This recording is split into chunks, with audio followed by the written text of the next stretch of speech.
Astronauts to the moon.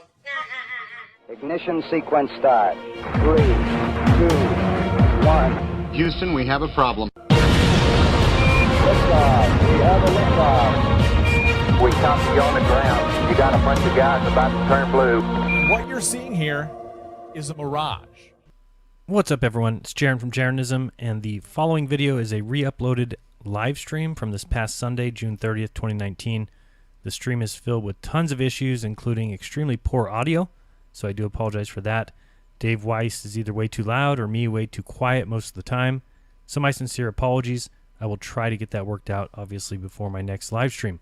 The other issue is that I had to remove a very small section of the video. I kept the audio, but the BBC originally blocked this video worldwide as of Sunday because of the video I showed, which still can be found elsewhere on YouTube, including a link in my description with all the other show links. So this stream was blocked worldwide. So I had to download it, edit it a bit, and as I was getting ready to upload the new edited version, I saw comments coming through on the original video, so I checked and saw that they had unblocked it worldwide, today I guess, but I figured I'd just delete the BBC claim video and re-upload this one. So it is what it is. Speaking of the myriad of issues, towards the end of the live stream Sunday, people started basically complaining that it was buffering and said the stream became unwatchable. So I had to salvage what I could from the download, and only a very small section, a discussion I was having with Karen B at the very end, is missing. So if you already watched the Sunday live stream, well, no need to watch this. If you missed it, however, here it is almost in its entirety with just the very end and the BBC claimed video missing. Again, I apologize about the issues and the horrible audio. Blame Dave Weiss for being way too loud and overly Jewy. Enjoy. Mirage.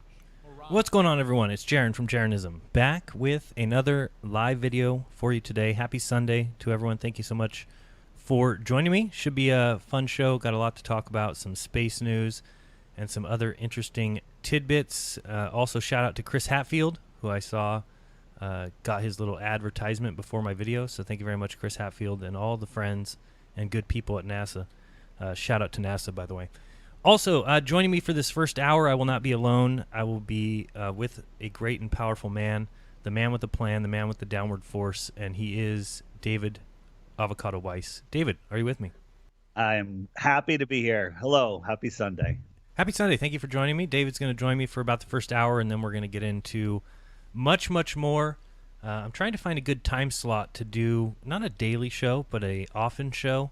A couple things I want to always do is I think that Nathan Oakley's show deserves some shout-outs occasionally, since I do listen to that on my morning walk. It's like every day there's some little gem that I think deserves to be spread across the land, across the plane. And I think, a daily show where I can highlight that. Also, I think, Dave, did you watch Ranty's new show? I have not yet. Check it out. Ranty, shout out to Ranty. I think he's in the chat. I think I saw him in there. Ranty's got a new show going called Flat Earth Round Table. He had his first installments this week, and I thought it was great. There was and I don't remember the name of the guy. I'm sure Ranty can put a link to it in the chat if he wants to. But he had a guy on talking about basically planes and the gyroscopes and how gyroscopes prove flat Earth. I just thought it was great. There's so many things that you forget about. We've been doing this how long now, David? 5 years. Yeah, a long freaking time. And there's just so many things. I mean, I don't know about you, but when I watch some of my old videos, I teach myself things. Isn't that weird? I say that all the time. We're preaching to the choir is needed because we learn new stuff. I've forgotten more stuff about flat Earth than Globers know about the globe. Right, exactly. Yeah, I was just going through my emails, deleting ones that I just don't have time to watch. And just today, there's like 15 different live streams that I want to watch, right, but I just can't get to them. And Ranty's was one of them. Yeah, there's so much stuff. And so we're going to cover, today I want to show, and one of the things that they talk about on Nathan's show is toe tags, which is just funny. It's when these ballers come in with some sort of claim, and they just look like fools. And the most recent one, and I caught this right when it came out, and we're going to, I'm going to show it and play it after Dave leaves. But the most recent one is the guy Planar Walk, and people might remember him. He was one of the buffoons that set up that counterintelligence, I don't know, whatever it was a hoax or a scam where they tried to make it look like there was some department or something. They tried to get us caught, just lying, being liars. But that guy came in to discuss Coriolis effect and went on to say that planes take longer to go in one direction than the other because of the spin of the Earth. And as soon as he said it, I'm like, jackass, planes going to the west, they take longer than the planes going to the east. And that's not the way it should be. Of course, if the Earth was rotating and you had some sort of ball Earth and you have continents rotating towards it, then of course a plane flying from New York going to L.A. would get there much faster because here comes L.A. as it rotates towards the plane. Well, he goes into the debates and tries to use that as his argument, even though it's completely backwards. It's a proof of the flat Earth, not a proof of the globe, and he's in there just looking like a fool. When they bring that up, I bring up the fact that at 40,000 feet, or the high altitude winds are outrunning the Earth by a couple hundred miles an hour. And can they explain it? No one so far has ever been able to explain it. They either just stop talking or change the subject. Have you ever heard a baller explanation? Because Baller Dave can't even come up with one. There is no possible explanation for that. Yeah. I mean, it just doesn't make any sense. You can't spin a basketball and have the air that is somehow attached, of course, magically to that basketball. Even if you were to believe in the gravity argument and that it's being held to the Earth, and so we spin the basketball and the air is somehow magically velcroed or attached, there's no way that the air could then outrun that spinning basketball by, like you said, sometimes 200, 300 miles per hour. It's just such a joke, and they just don't get it. And, this guy Planar Walk has a channel where he goes on and talks about debunking the flat Earth and how ridiculous it is and making fun of everybody. And he goes into the debates and completely gets it backwards and shows one of the flat Earth proofs. So I want to show that to people because that's the kind of thing I'm talking about, those little daily gems. But you're right. No, even Baller Dave couldn't possibly, in his wildest dreams, come up with an explanation for that. I can sort of come up with one. Let me hear one. So the mountains, the Earth isn't perfectly flat, and the mountains that, Mount Everest and mountain ranges, of course, they are like a paddle in the water pulling the air, and the air has elasticity. So as it stretches out over the mountain, it's whipping the higher air forward. Oh, it bends it. It bends it, yeah. Right. And that's bendy air with a elastic force. Now, I could believe that. I mean, that's the best. There's no better explanation than that. Hey, I could believe that a lot quicker than I'll believe in bendy space-time. So, it's not that bad of an argument. Now, if you tried to go to gravity isn't a force, but we can think of it as a force because really what it is it's a bending of a theoretical space-time, and then to prove it to me, you get a big blanket and lay it out and drop a ball in the middle of it and say, see how this all works? And then I go, yeah, but where's the blanket in space?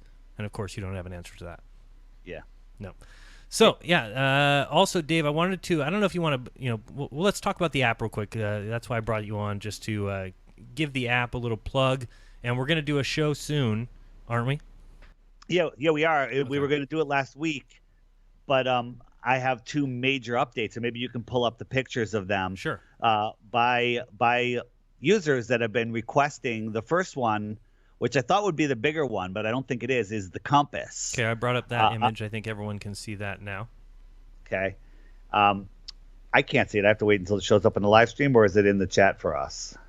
No, that's all right. I don't need to see it. I've seen it before. It's being shown.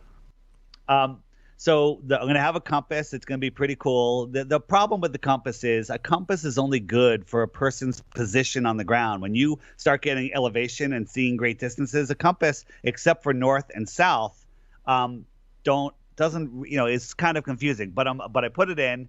It's going to be cool. So you can orient yourself, and then you can really see where the sun is. Like in this picture here, that's East Coast time. If the sun was rising for me, it would show the sun over Africa. But a baller would say, well, that's northeast, and it's not. It's dead east, because east it follows that circle. So getting past that, I think it's going to be very useful for people that understand that east and west are circles, and you'll be able to orient yourself, and that's good. The bigger function, which I like, is going to be the frequently asked questions right above where the arrow is pointing, FAQs. And so when you're talking to somebody and they start asking you the Flat Earth 101 questions, well, I've got them all there. You probably already flipped it. I just don't see it yet. Yes. So I've got the top 21 questions. Most of them are from ODD's A Stranger's Guide 21 questions, Stranger's Guide to Flat Earth 21 questions. You click on the box, it brings you to a playlist, And that playlist will have all of the videos that go to that, starting, if it's one of ODD's, it's starting with the chapter, the 2 or 3 minute chapter from his book. So from his video. So anybody that's, into Flat Earth that really wants to know, with YouTube, hiding everything and making it difficult to find them, this is going to bring you right to the videos. Now, the app doesn't have these numbers on it. The reason I have these numbers on it, if people want to take a screenshot of that, if they want to take a screenshot with the numbers, you can. I'm looking for suggestions for anyone that has good videos that really answer those questions. If you can send them to me and refer to them, if you can write the question, great, but refer to them by number. Hey, number 1, where is the edge? Here, this video or this, a couple videos, whatever you got. I will add them to the playlist and we'll make it. I'd love to have 5, 10, even 15 videos in each playlist, and I'll order them by relevance. So, and you can send them to, please send them by email, don't instant message them to me or Skype them to me. This way I deal with them all in one place. It's info@theflatearthpodcast.com. That would be super helpful. And I hope to have this app up by the end of the week, if all goes well. That'll probably happen on iOS probably by Wednesday, and then Android shortly after. Does that make sense? Absolutely. I think it's a great idea. And if you want to hear us go through those 21 questions, you can check out last Monday's Monday Night Raw. David and I took 21 questions in about 21 minutes and just went through them real quick. Or, of course, you can just always go to ODD's video, which I think is an excellent starting point for anyone who has questions about the flat Earth. There's no better place to start than that video, 21 questions. And that's why we put it on the billboard. Remember that? Absolutely. And I actually got rid of 3 of his weakest questions, which are still good, and I've combined them with the other ones, like Southern Flights, which he didn't cover. Right. A couple other things. So I think it really covers everything, and I'd really appreciate people if you could help me fill it up. Get videos in there, because I can't remember all of them, but I have a good list, and I've been adding to it. So anybody that wants to help with that, that's how you can help. That'd be great. Yeah, and just real quick to go through those. Number 1 is where's the edge? Number 2, where does the sun go if the Earth is flat? 3, what's underneath the flat Earth? 4, what about ships over the horizon? 5, what about the pictures of Earth? 6, why are there other planets, or why are all the other planets round?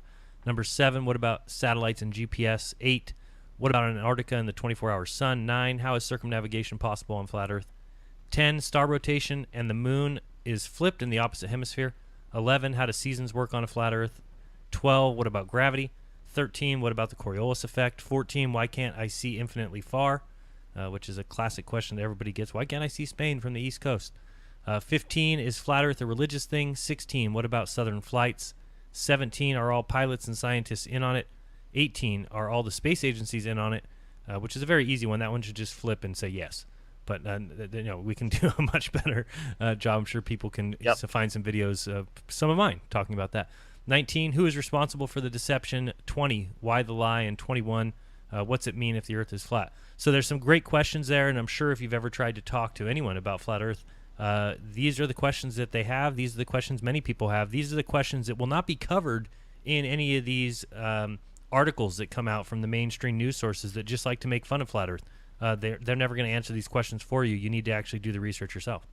Today I was listening to the group in the UK at Speaker's Corner. Roxanne and and Dave Marsh and Dave Murphy were there, and everybody else.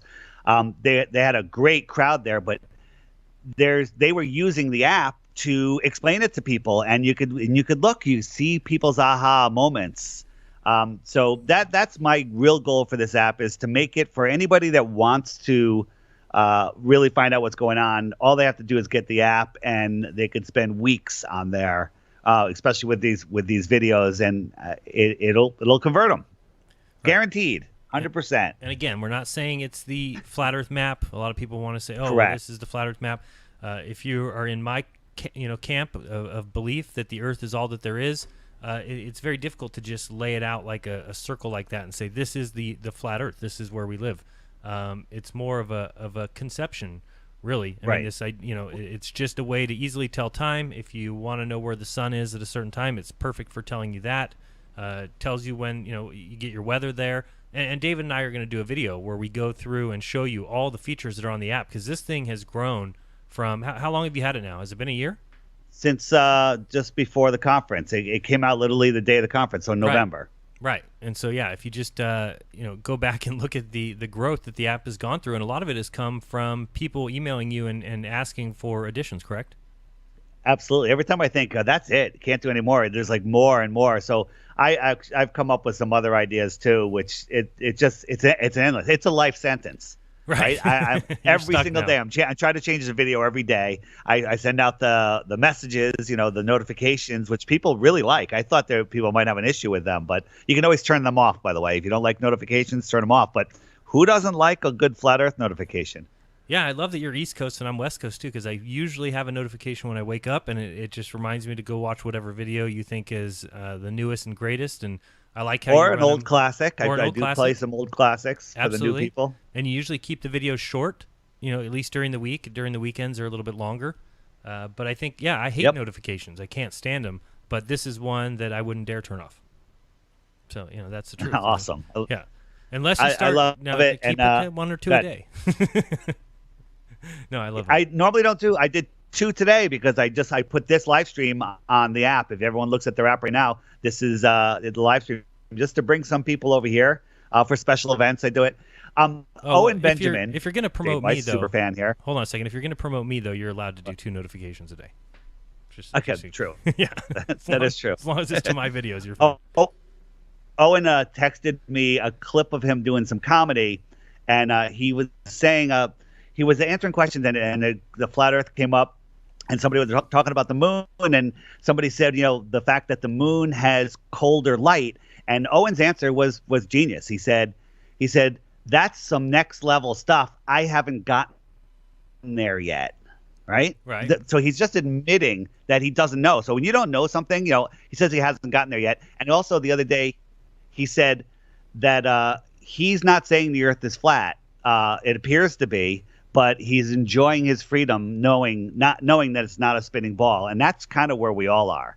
Yeah, I actually think I have that clip queued up, and this is amazing, David. Oh, nice. You and I didn't even talk about that, and I already had it queued up, so we'll listen to that a little bit. But when people give you a hard time about being a super fan or whatever, I'm not one of them. You know that. I've never said anything about how much you like Owen Benjamin or when you send me his videos. Why? Because I think the guy is the most honest, true-speaking guy I've heard in a long time. He comes out and he says exactly how a lot of us feel, and I totally agree with him. It's like when he says, "Here, we'll just listen to this real quick." Bring this up. Wait, before you play it, Sure. people say that he's the next. He's setting us up to be a Logan Paul at the conference, and I just ban them for life. I mean, right. There's if he is setting us up, I'm out. No one's ever going to hear from me again. I'm out. All right, so I'll kind of hope How's for that? No, let's listen to this. But I know when they're wrong, and the most important thing about questioning stuff is not filling in what you think. Where it's like, I don't know. I don't think we went to the moon. And they're like, so what is it? I'm like, I have no idea. It's the problem when people are like, we've had a Nazi space station, there's aliens. I'm like, how do you know that? He's like, I feel it. I'm like, no, that's when you start playing God a little bit. So I think not being defined by people, it's important when it crosses a line of morality. It's one thing if it's like, I don't know why I got to take off my shoes at the door, but I do because it makes my wife happy. It's all good. But if I'm going to say, the reason I lost my agent in Hollywood was I spoke out against trans children because it's child abuse. That I won't cross lines like that. And if you're not listening to Owen Benjamin, you're missing things like that where he just really says some things that we're all thinking. And I love when he says, don't be defined by other people. So I know David's in the same camp as I am. When somebody asks us, well, what is the moon? Dave, what's your answer to that? Cheese. Yeah. Well, Dave does. I don't know. I say yeah, me too. It doesn't light up like a ball with a single source light would light up. I think it's non-physical within our sky, but I have no idea. That's what I think. Right. I don't know anything other than we can see it. Right. Yeah, and I totally agree. And I don't try and proclaim this is what it is, this is where it is, this is how far away it is, because I simply don't know. And a lot of people are afraid to say that. You know, this society has taught people that they have to know the answers to everything. We'll sit you in a desk, we'll tell you all the answers, even though none of it makes any sense. And again, you can believe all those things if you want, mass attracting mass. The atmosphere is somehow attached to this ball Earth as it flies through the magical vacuum of space. All these things are simply false. And again, you have to be able to stand up for yourself and say, I don't believe those things, and I don't know what the truth is yet. I don't truly know what I believe, other than I think the Earth is all that there is. I think that it was created. I think it was here for a reason. I think it obviously has a creator. It has intelligence written all over it, and all those things. And you know what? Those things will get you hated in today's society. They will get you laughed at. But you can either choose to say, well, I'm just going to cower away, and I'm going to believe what the mainstream believes, and I'm going to believe everything that they tell me, or you can stand up for yourself. And that's why I respect Owen Benjamin a lot. We may have differing opinions on some issues, but you know what? Regardless, he's speaking truth. And that's another thing he just said, I think he did a live stream today. In fact, it might still be on. But one of the things he was talking about is really the whole idea of we have to trust ourselves and not just leave everything to everyone else. And that's hugely important to me, is that those things are not allowed in today's world. You're not allowed to think for yourself. You're not allowed to think outside the box. You're not allowed to think the Earth is flat. And in today's world, that's just not seen as okay. It's pretty scary. Did you hear the part where he's talking about people being triggered because they're programmed with words? And I think he said he calls himself a conspiracy enthusiast because people don't react to that because they haven't been trained to. And I think he went off on some short people, and the person got really triggered by that. He goes, I just sang a song called That Nigger Stole My Bike. Right. And you're triggered that I said short people, shouldn't be in control. And that's because you're all being programmed with spelling. Right. Yeah. Yeah, it was good. It was just like, it's clear. He speaks way better than I do, and I love it. Oh yeah, 10 times better than I do, and that's why I think if people should definitely check him out. I do have a video here if I can find it. Something pretty funny, but now I can't. Oh yeah, speaking of people being triggered, Dave, have you seen the video put out by Authentic Intent of his poor phone getting tossed? The short one? You mean the one that I made for him? Oh, did you? Yes. Well, it's on his channel.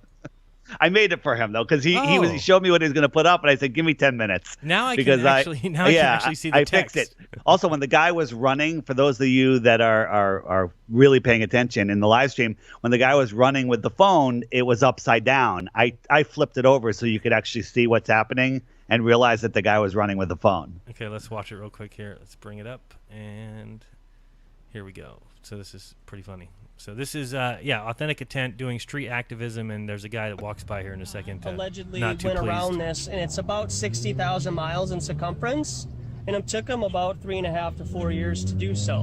But that was in like the 1600s. And they discredited him by saying that he got lost in some Pacific Ocean. You are Hey, what's up, bud? a moron. I'm a what? A moron. Okay, thanks, man. Oh, no problem. And You're welcome. that's Thanks for the compliment, Yeah. because being called a moron by an idiot is a compliment. So are you calling me an idiot? I would never do that. Well, so being called a moron by an idiot is a compliment. Well, Did you- It's good to get compliments. Could I ask you a question? Did you see my sign here? I did, yes. What did my sign say here? Something about facts. Yeah, does free speech require facts? No. No, you're. Okay, so why are you calling me a moron? Am I not allowed to? Oh, what do you know? The phone.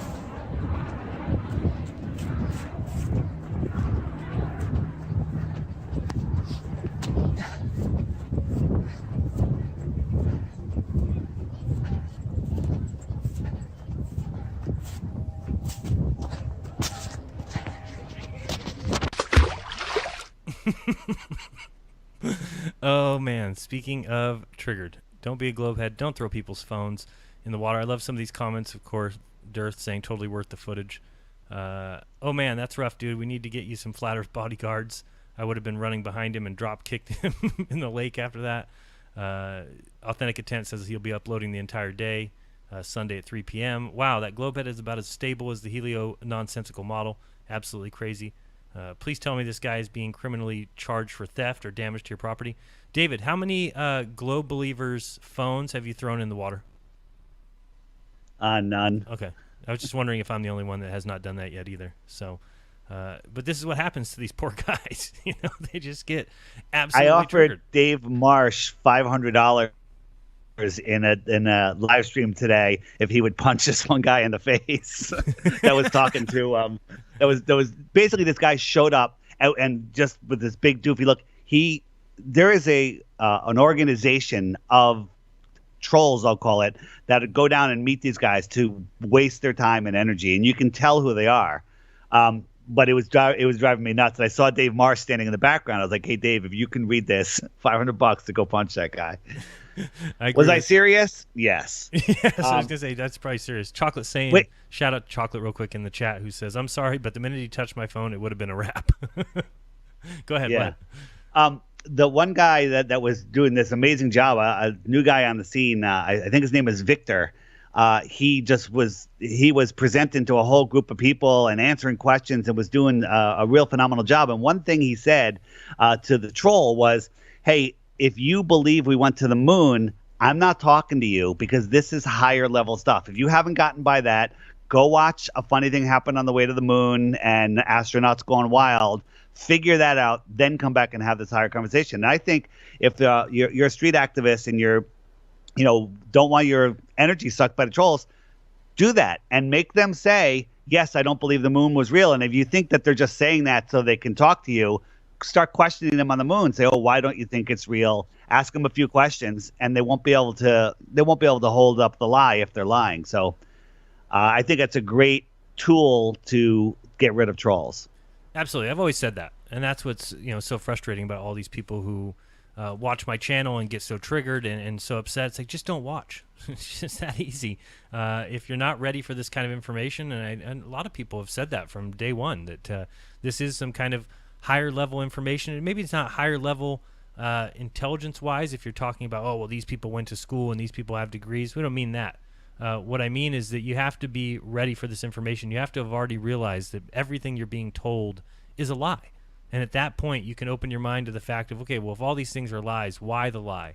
What's the truth? And then you can start watching these channels with an open mind. But if you haven't got there yet, if you still believe 9/11 and some of these other things are exactly as been told to you by mainstream media, then you're never going to get to the point where you realize that NASA didn't land on the moon, why they didn't land on the moon, and what it means for actually where you live, and how they've tried to hide God with evolution and all this other nonsense that is all lies. And it's perpetrated through the school system. That's the way that they get people. Everybody who comes out of school pretty much has to believe in evolution. And especially if you're going to be a teacher. You can't be a teacher and not believe in evolution. You'll lose your job. So by doing that, they've done an excellent job at keeping some of these truths away from people. The truths of creation, like I've said from the very beginning, are all around you. They're everywhere. In everything you see, and all the complexity of a human being, and all the complexity of an ant, of an animal, of a seed, to grow fruit, to grow vegetables, to grow flowers.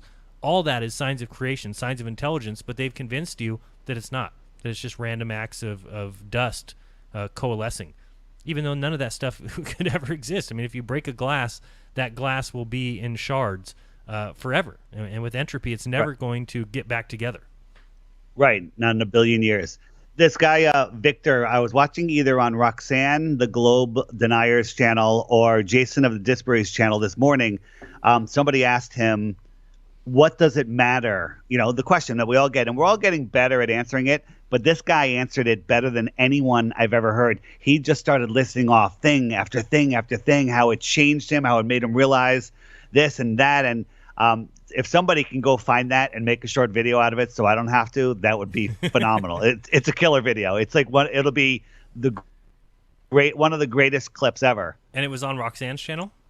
I think it was on Jason of the Disbury, that group. Live stream this morning around 8 a.m. Eastern, 9 a.m. Eastern, somewhere. Or it was on Roxanne, because I was flipping back and forth between the two streams. Oh, okay. Good. So, Jason, okay. I thought you were talking about the other Jason, but good. No. There is no other Jason. Oh, boy. Those jokers. I got a funny message from Chris Geo today to tell me that there will be a new show on TFR, and it will be the Ronnie and Jason show. was like, what? He said. I thought he said they asked if they could have a show. No, or they did. It was a joke. Of course, he would never give them a show. But the fact that they asked him is hilarious. Right. Hey, there will be no Ronnie totally and Jason joke. I mean, no Ronnie and Jason show. Oh, sorry. Matt, you know when Matt went on their show and then he had to leave early? Yeah. Matt and I are offering to go on their show. What? We want to be interviewed by them. Newsflash. Yes. Are you ready for that? We're ready. Matt and I want to come on your show and do we can do back and forth questions, or we can just ask you questions, whatever you want. We want to come on your show. All right, Ronnie and Jason. It looks like, Dave.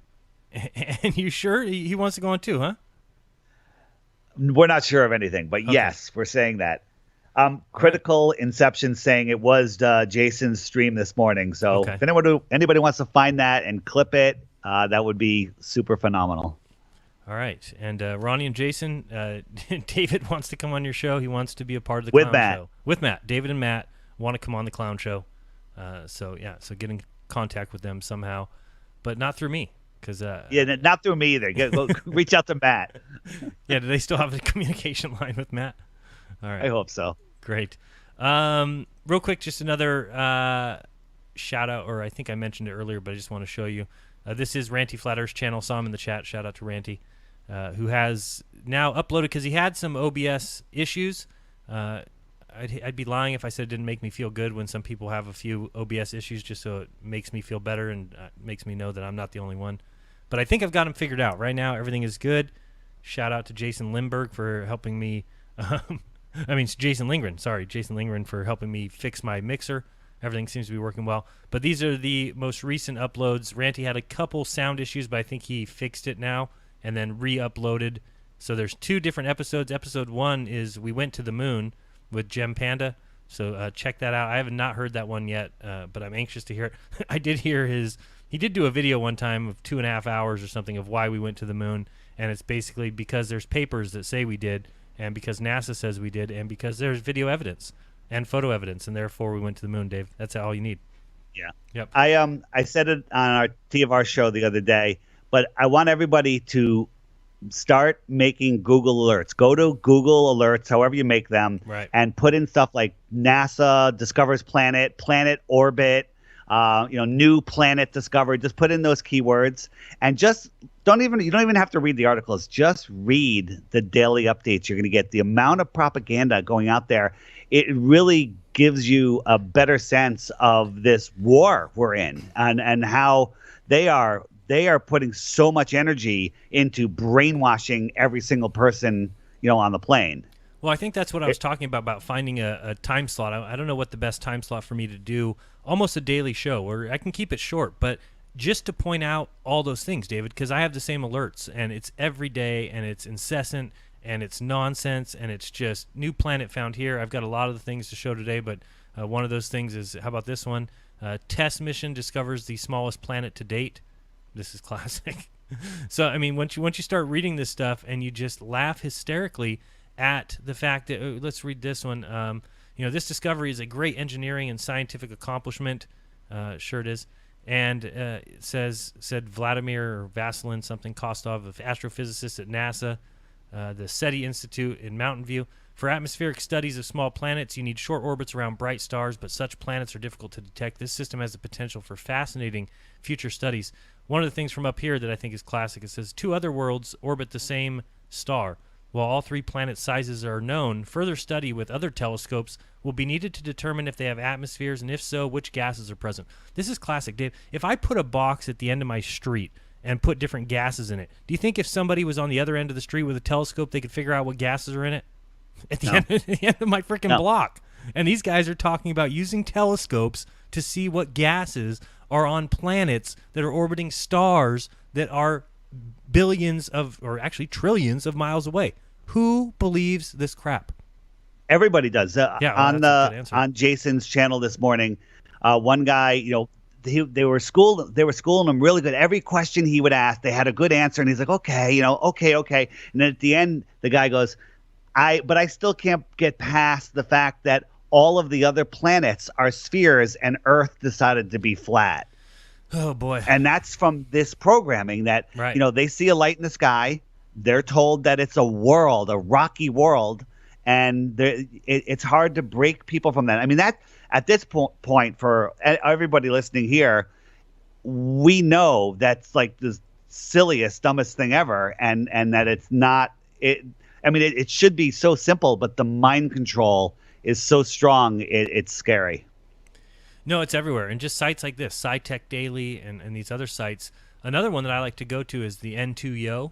I don't know if that's if people ever try and track the ISS, that's one of the sites that you can go to see where the ISS is currently. And they have some of the funniest stories. This is it here, n2yo.com. But go there and then just scroll down. I actually have this story open. I can't really back it up. Let me go. Well, I'll show everybody later because I don't want to lose this story because I was going to bring it up.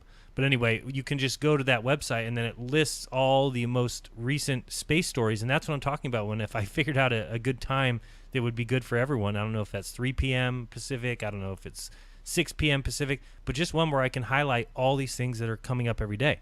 Hold the picture there. Go back to that picture. Which one? The one that you were just on with all the planets in a row. Okay, I'll go back there.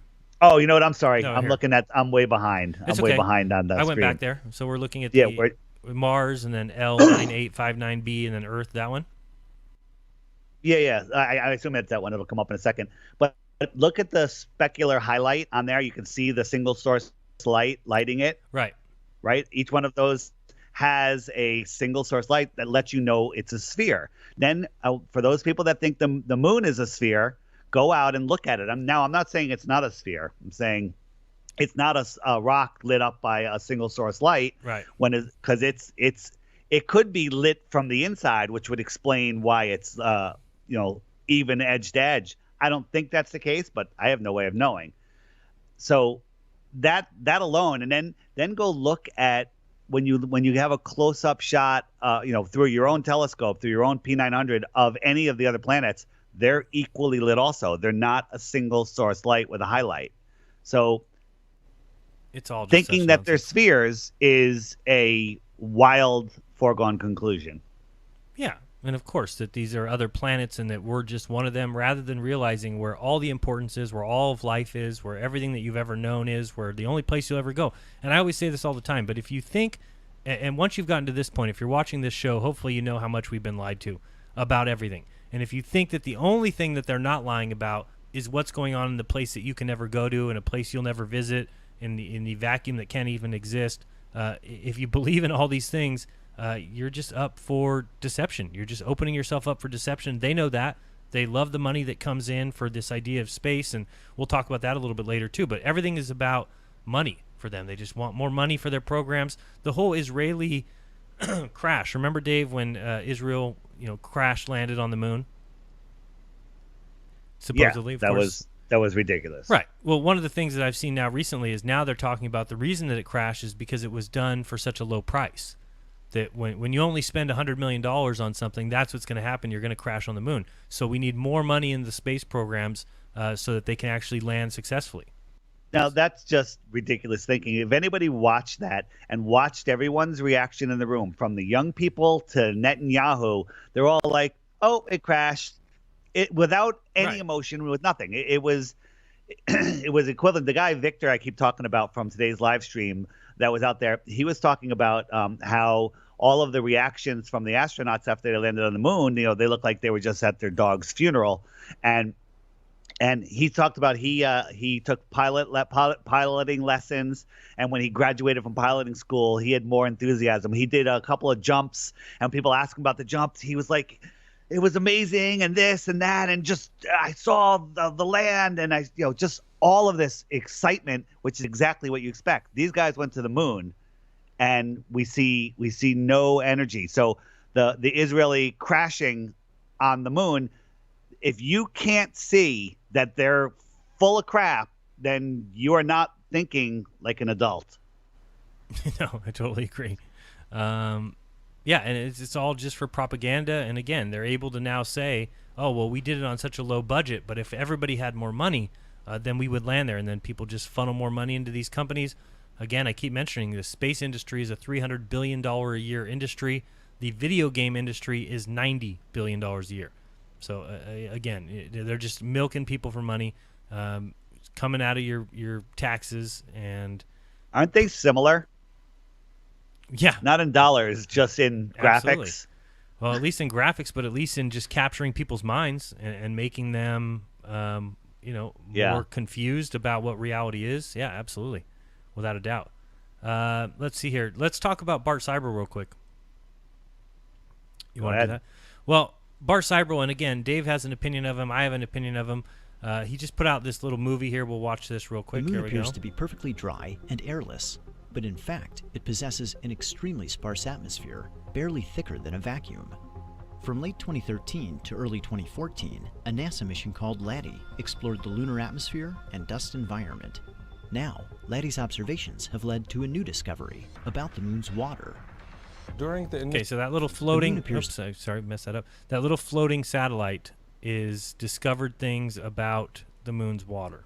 This little device here orbiting above the moon. So imagine that we have some airplane flying above the Earth that's going to discover things about the water below. Let's listen. New discovery about the moon's water.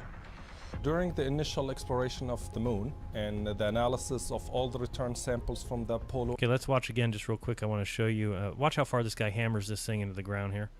Because he's about to tell you how far down the water is, but let's see how far he hammers this. And the analysis of all the return samples from the Apollo. At least a foot, maybe 2 feet. We thought the surface of the moon was dry.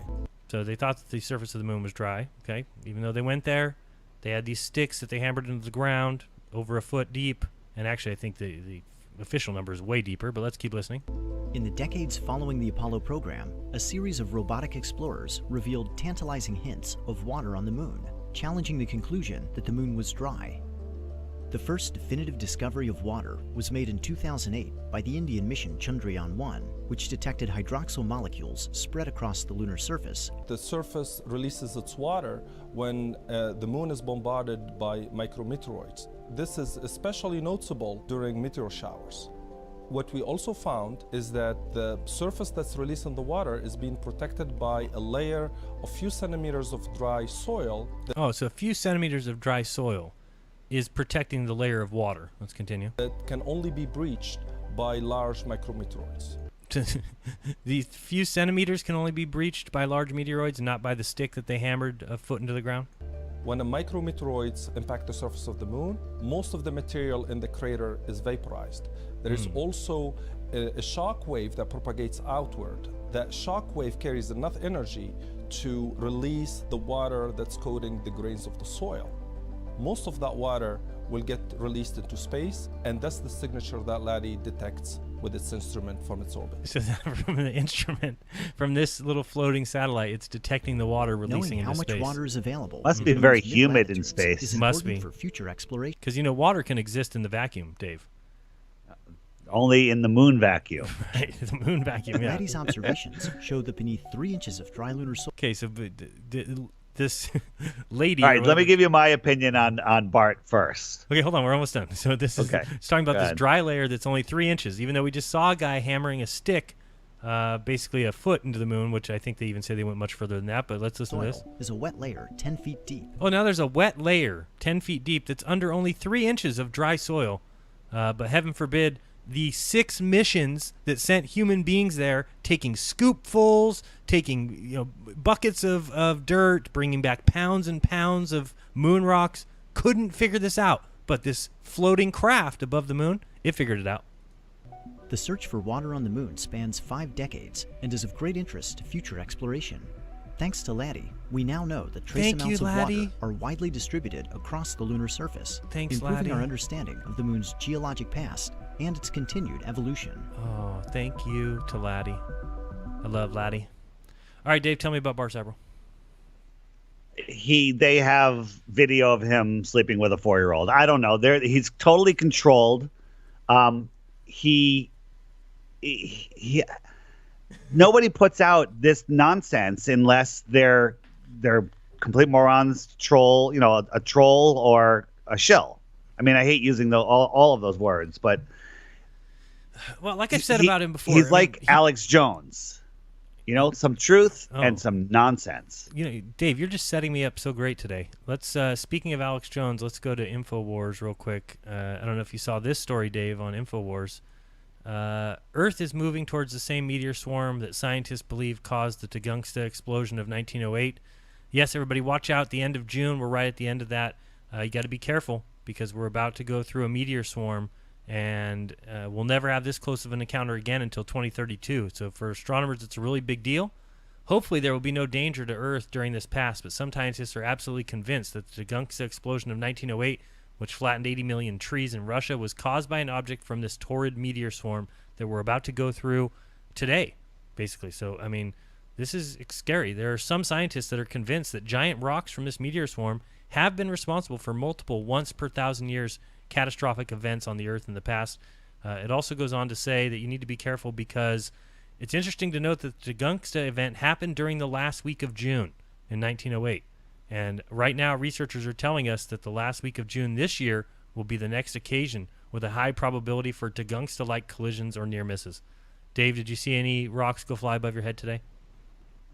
Nope. Okay, we're safe. Whew. Please report to anybody if you felt rocks fly above your head. I didn't feel any, so I feel pretty good today. But Tungsten level, and yeah, so it's totally what you just said about people like Alex Jones.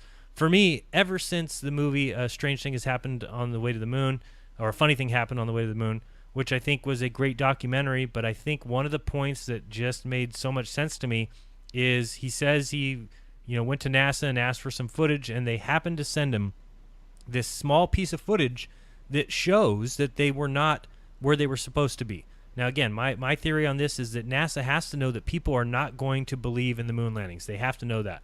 So what do? They release a little bit of footage that shows that they did kind of lie about where they were at, but it shows them to be in some sort of orbit. So Bart Cybro ran with that and said, look, this proves that they weren't where they were supposed to be. They were only in orbit. But to everyone who doesn't believe in the moon landings, it then makes them believe in flying around in orbit. That, hey, these guys didn't go to the moon, but they were still in orbit of the Earth, right? Absolutely. Yep. What about the fact that there can't be water in a vacuum and the nonsense of the story? That just tells you that they're lying. Therefore, it's all a lie. These stories are so childish. It sickens me that people believe them. Yeah, no, and it's just constant. I mean, that's why it's hard not to believe. If you're a globe believer and you wake up every day and you see all these stories, at some point you just have to throw your hands up and go, it must be true. Don't you think that's why they keep flooding it with that kind of information? Sure, because it just keep telling people more and more and more. They're like, it can't all be fake. It's got to be true. Right. And we're trusting people. We're trusting that people will self-govern, and the people that are putting this information out, if it wasn't true, there would be a whistleblower. It's all controlled. Yeah, I totally agree. And for Bart Cybro, I think that I'm still on in the camp that he believes that he got that information. It's the same thing with William Cooper. William Cooper felt after that he got information about aliens, but that they were given to him on purpose, so that he would release that information about aliens. And it wasn't until after that he went back and retracted everything he said and said, wait a second, guys, this was a hoax. They wanted me to find this information so that I'd release it to you. And it's just part of what the government's done for years, to stay one step ahead of everyone. So, yeah, agreed. Joe Rogan recently had, who's that guy from Area 51 that was supposedly reverse engineering the engine? I don't know the name. Come on. His name, Bob Lazar. Right. Bob Lazar. So it's an old story. Now, the way I look at this story is, I believe Bob Lazar, that he was reverse engineering some sort of craft. Okay, whether it's a military craft of ours or a craft from some other civilization across the plane that we're unaware of that they captured, that makes perfect sense. Coming from outer space, that is a huge leap of nonsense. And they have Joe on, and Joe never, ever questions the fact. They just jump to the conclusion that it came from outer space. Never that it could be ours. It could be, across the plane. They're really pushing for this. I'm guessing that it's going to be some sort of fake alien attack. Yeah, there? I think so too. Sorry, I was reading messages. That's why I don't read the chat, because then I don't listen to what you just said. All right. No, I listened to most of it. But I think it's all deception, and it's going to be that way for. I hate to say all time, because we'll just keep doing what we're doing to try and convince people, and eventually they'll all just cry foul. I've been. You see the latest thing they're pushing on HBO and maybe Netflix also about Chernobyl? No. There's a movie, a series all about Chernobyl. Everybody's watching it, and Chernobyl was not what they told us. It came out exactly 1 year to the day after the China syndrome, and then that exact thing happened. Meanwhile, plants and animals are thriving all through Chernobyl. There's just no people there. This is all fear and fear and scarcity tactics. So what are they trying? Here's a question I have for you, and there's no way to prove it.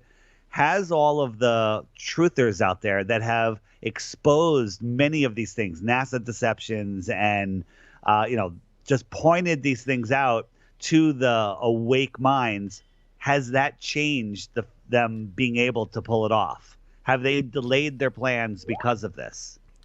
Well, I think that they've sped them up, but I think they're going to have to.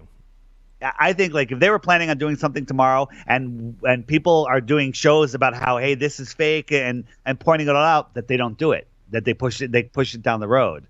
That's my thought, but again, I can never be proven right. Every hoax has a drill going at the same time, because if it's exposed, they'll just say it's a drill, and that's it. It's only when the AI sees that it's not a drill, that it's not being exposed, can they take it live without saying anything specific. Yeah, well, I just think that they're going to speed up whatever. I think that they thought they had control of people, and now they realize, okay, well, there's a few out there that they don't have good control over yet. But also, I just got a message from Shane Cook. Just one more thing about Ranty Flat Earth's channel. He just did that sit down, hang out with Gem Panda, why we went to the moon. So everybody should check that out. And I guess it includes an hour of Q&A after a 30-minute presentation. So after this show, I'll definitely be watching that. I'm sure there's plenty of content for me to take from that and laugh at, because I thought that the 2.5-hour video that Gem Panda did a long time ago about why we went to the moon was just classic. It was, well, because here's some paperwork that says that we did. Here's some NASA documents that go word for word everything that these guys said during these missions, and that can't have been faked, when in actuality it clearly can be. So, pretty crazy. Dave, do I need to let you go, or you got more time, or what do you? We talked about. I think we talked about at least what we wanted to talk about. I don't remember. Oh yeah, I wanted to show you SpaceX. Yeah, good. I got 5 or 10 more minutes. Okay, let me bring this up here. So SpaceX, I guess, launched their. I'm trying to find this here, YouTube. SpaceX launched, and by the way, you know how they used to have the timeline that went across the screen, that it was flat, a timeline. Now the timeline is an arc, so that people remember this is going around a curved Earth. Don't forget that. Do you want me to share my screen with you, Dave? That'd be great. Now let me go there so you can see what I'm doing. And share screen. This makes for great radio. Start sharing. All right. So do you see the SpaceX screen now? I see something. Okay. Yeah, that's some SpaceX launch or whatever. But you see this little timeline here at the bottom. Remember, it used to be flat. Now it's curved. Oh, wow. Now it's part wow. They are so desperate. Now it's part of the sphere. Yeah, and I was just watching this. It's got the 3 pieces here. Again, let me turn off the volume. The side booster camera. We don't need that. We'll listen to the sound here in a little bit. But, it's got these 3 camera views like it always does. The thing releases. It's going to go drop here's some camera shots. I don't know what's going on there. The side boosters are coming back. So here's them landing. Let me find that for you. Okay, yeah, this view here. Can believe that, Dave, can't you? So let me see here. Yeah, it looks perfect. Yeah, it looks great. So here comes the boosters. Now I still have to look at this and figure out what are these 3 supposed to be, because, okay, maybe this is the 2, and then this is the side view. Okay, I got that this time. Of course, a huge explosion. We don't see anything like that down here. The timing's all off. I've explained this a million times. It's all nonsense. So those were the side boosters that landed. And then here is these guys talking about the upcoming center booster that's going to land on the barge, Dave. You know how much fun we love these. Let's listen to this. This will be the most difficult landing that we've had to date. Let me guess, the camera's going to go out. This will be a 3-engine burn. That center engine will start up first, and then 2 outer engines will start up as well for that landing burn. And we're just 30 seconds away from that center core landing. And it's no surprise that we do not have a live view of that center core as it's coming down, but it looks like we got a live view of the drone ship there. Of course, I Still Love You. What's going on here? It's like, okay, why is that What is the Of Course I Still Love You as the name of the ship? That's got to be some witchcraft right there. It's just stupid. That's what it is. If you're just now tuning in, we're just about 10 seconds away from that center core landing burn beginning. And she said, of course we don't have a camera on the center view. Why wouldn't you have a camera from that? These people act like there's no such thing as satellites that they worship. They talk about satellites all the time, but no, not when it's out in the water. Oh, what's going on? We have confirmation that the center core landing burn has begun. Let's see that coming down on Of Course I Still Love You. Got a pretty good view. And as you can see on our screen, it looks like our center core did not make it. Sounds really upset. Of Course I Still Love You tonight. Again, as we've been mentioning, this was the most challenging landing that we've had to date. And this is our secondary mission. So our primary mission, we just heard Look at their faces. I know. Our second stage. So we are actually just moments away you're under from the our first deployment. impression that these people don't know and they're just being shown video feeds. But if that was the case, they would have some emotion of disappointment. They couldn't be any more gleeful. I don't even think these are real people, if you ask me. Do you ever see them anywhere? Have they ever interviewed? Does anyone know their names? Do they have a Facebook profile? Find these people. I don't think they exist. I don't know who these people are. All right, I'm leaving. I'm done. I'm good. Now you've ruined my day. I'm upset at David. All right, David, it's been fun. Appreciate you joining me. We'll talk to you tomorrow night, guys. Join us. That was David Weiss, by the way. But yeah, tomorrow night, join us as we always have Jeranism Monday Night Raw. By the way, for at least the foreseeable future, I am simulcasting hour 1 of that, but on my other channel, Jeranism Raw, which is just the same spelling, but add RAW as this channel. And we do live stream that first hour of the show, and then the second hour of the show I can't live stream because we take phone calls. And of course, if we take phone calls, people might call in like they've done before and just throw around the N-word. And yeah, Dirth is very upset by this video.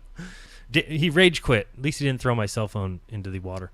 Yeah, so Monday Night Raw live Mondays. That's from 6 to 8 p.m. Pacific. That's 9 to 11 Eastern. You can find that at tfrlive.com/listen-live, or actually just go to tfrlive.com and click Listen Live or Listen Now, and it's very easy to find my show. Or you can go to Jeranism Raw, and if you're not subscribed to that channel, what in the world is wrong with you? I can't even imagine. So yeah, so that was the SpaceX center core crash. They were supposed to release some satellites or something. It's all nonsense.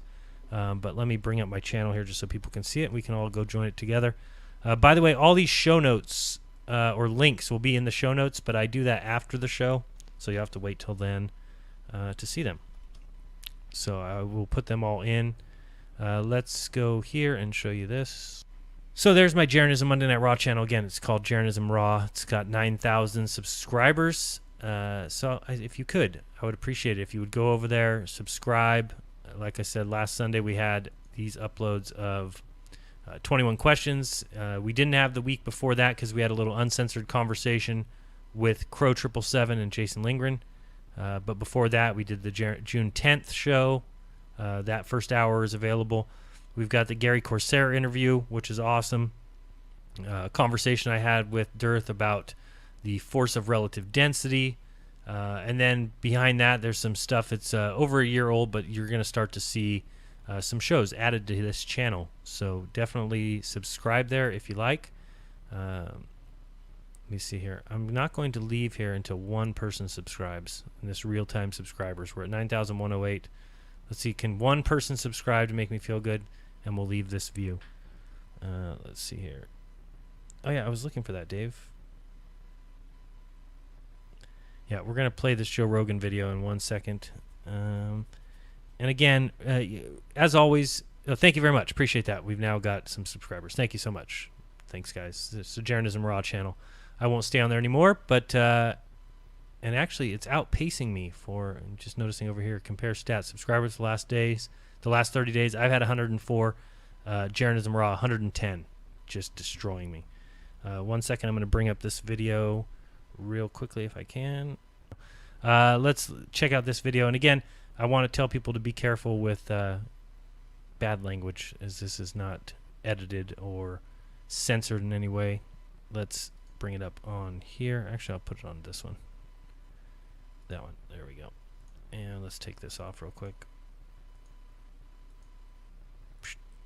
There we go. And I screwed that up. Let's check it out. It's 3 minutes and 44 seconds. Enjoy.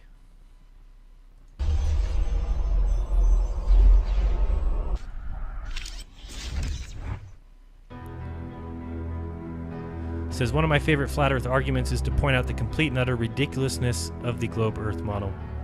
I will explain it and ask people to think about its insanity. Here's the thing. Why? Why would anybody lie about that? Answer: to control the population. Where's the money in lying about the earth being flat?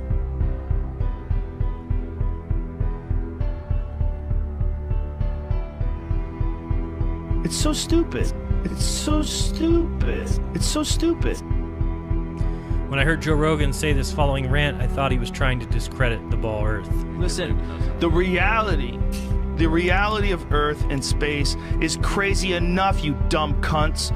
You don't have to fake conspiracies. The reality of this whole thing is so fucking uber bizarre. We're in a giant ball that's floating in the sky. Above us is something a quarter the size of us. It's floating in the sky, and it doesn't even fucking spin, and you need it there. And it regulates the tides. And if it was any further or any closer, everybody would be dead. That's crazy. That itself is fucking crazy.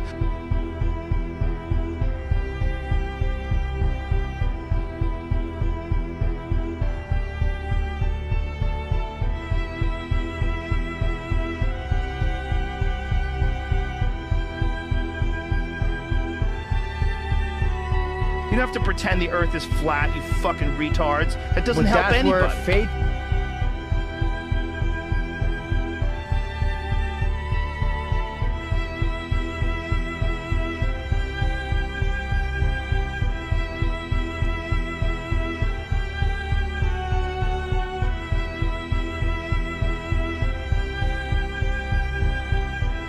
You see that? SETI is investigating a possible extraterrestrial signal from deep space. Yeah, they said this is not a drill. That's the movie Contact. Not a drill. They're trying to, but this is a real SETI signal. But this is a real SETI signal. But this is a real SETI signal they're investigating. It is amazing, man. So amazing, man. But this is a real SETI signal. But this is a real SETI signal. But this is a real SETI signal they're investigating. It is amazing, man. Amazing, man.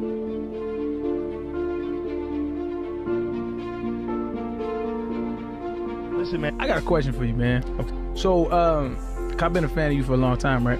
So what made you make the switch from like being a moon landing denier to like That's a good question. Crazy if we didn't, you know. If somebody reputable starts talking about UFOs, you can co-opt the person and say, hey, you want to know UFOs? We'll show you the real deal.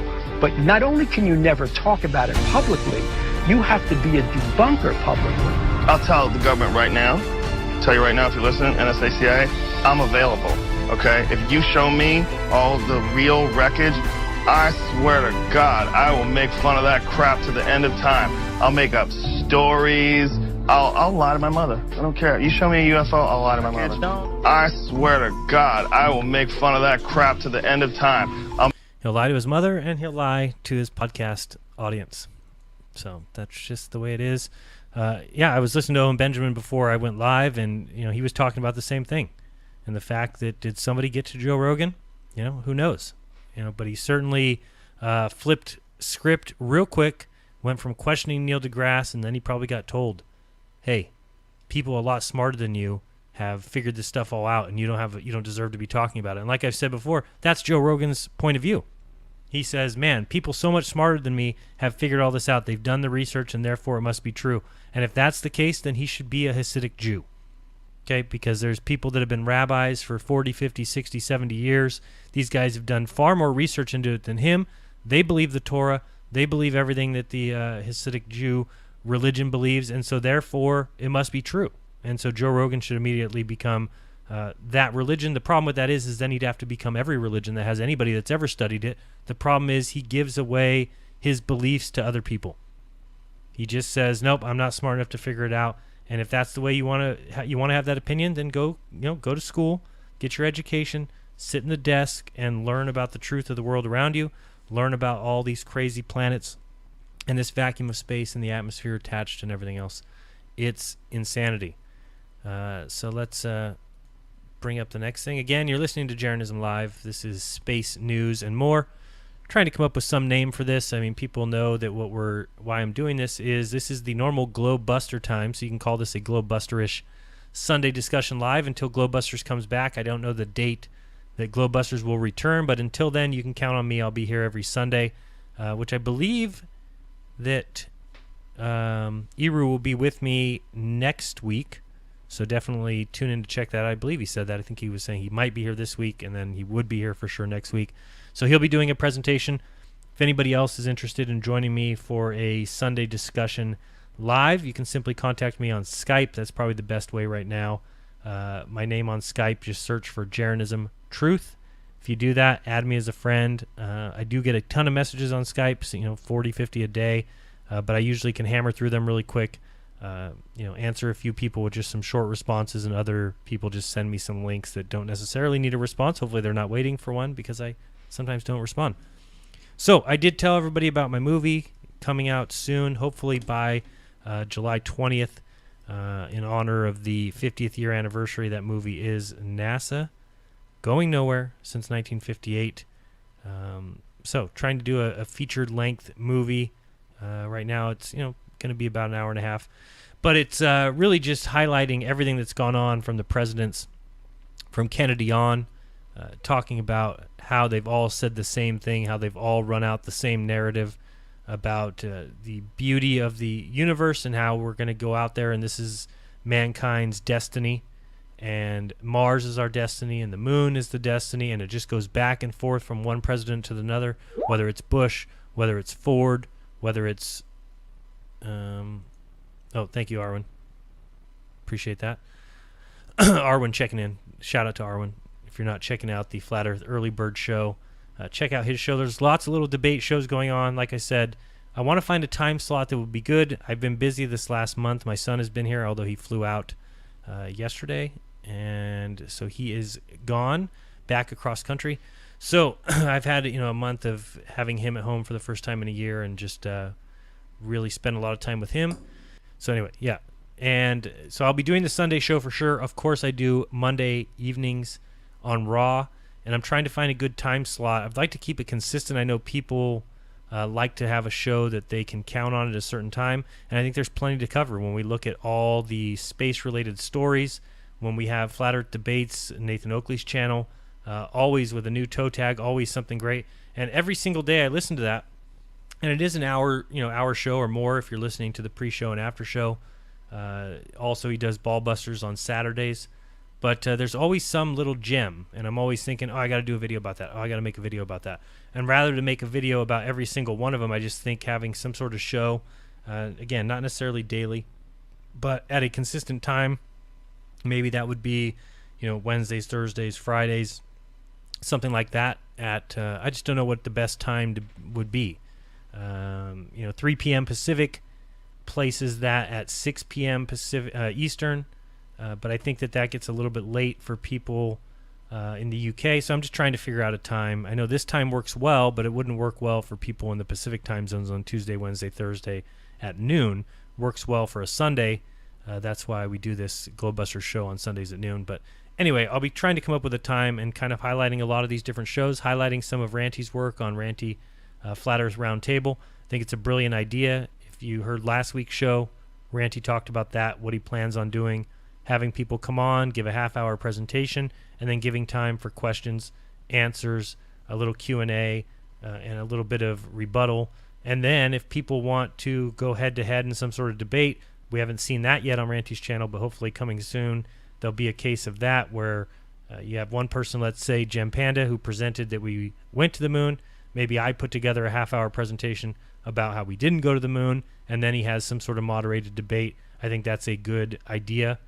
Brilliant, in fact. So something I brought up a long time ago, saying that I think some of these people that have maybe no YouTube channel, maybe they have no way of getting their voice out, but they've got some great thing. You know, Ranty did a conversation with a guy about gyroscopes, and you guys got to check it out. Go to Ranty Flat Earth channel.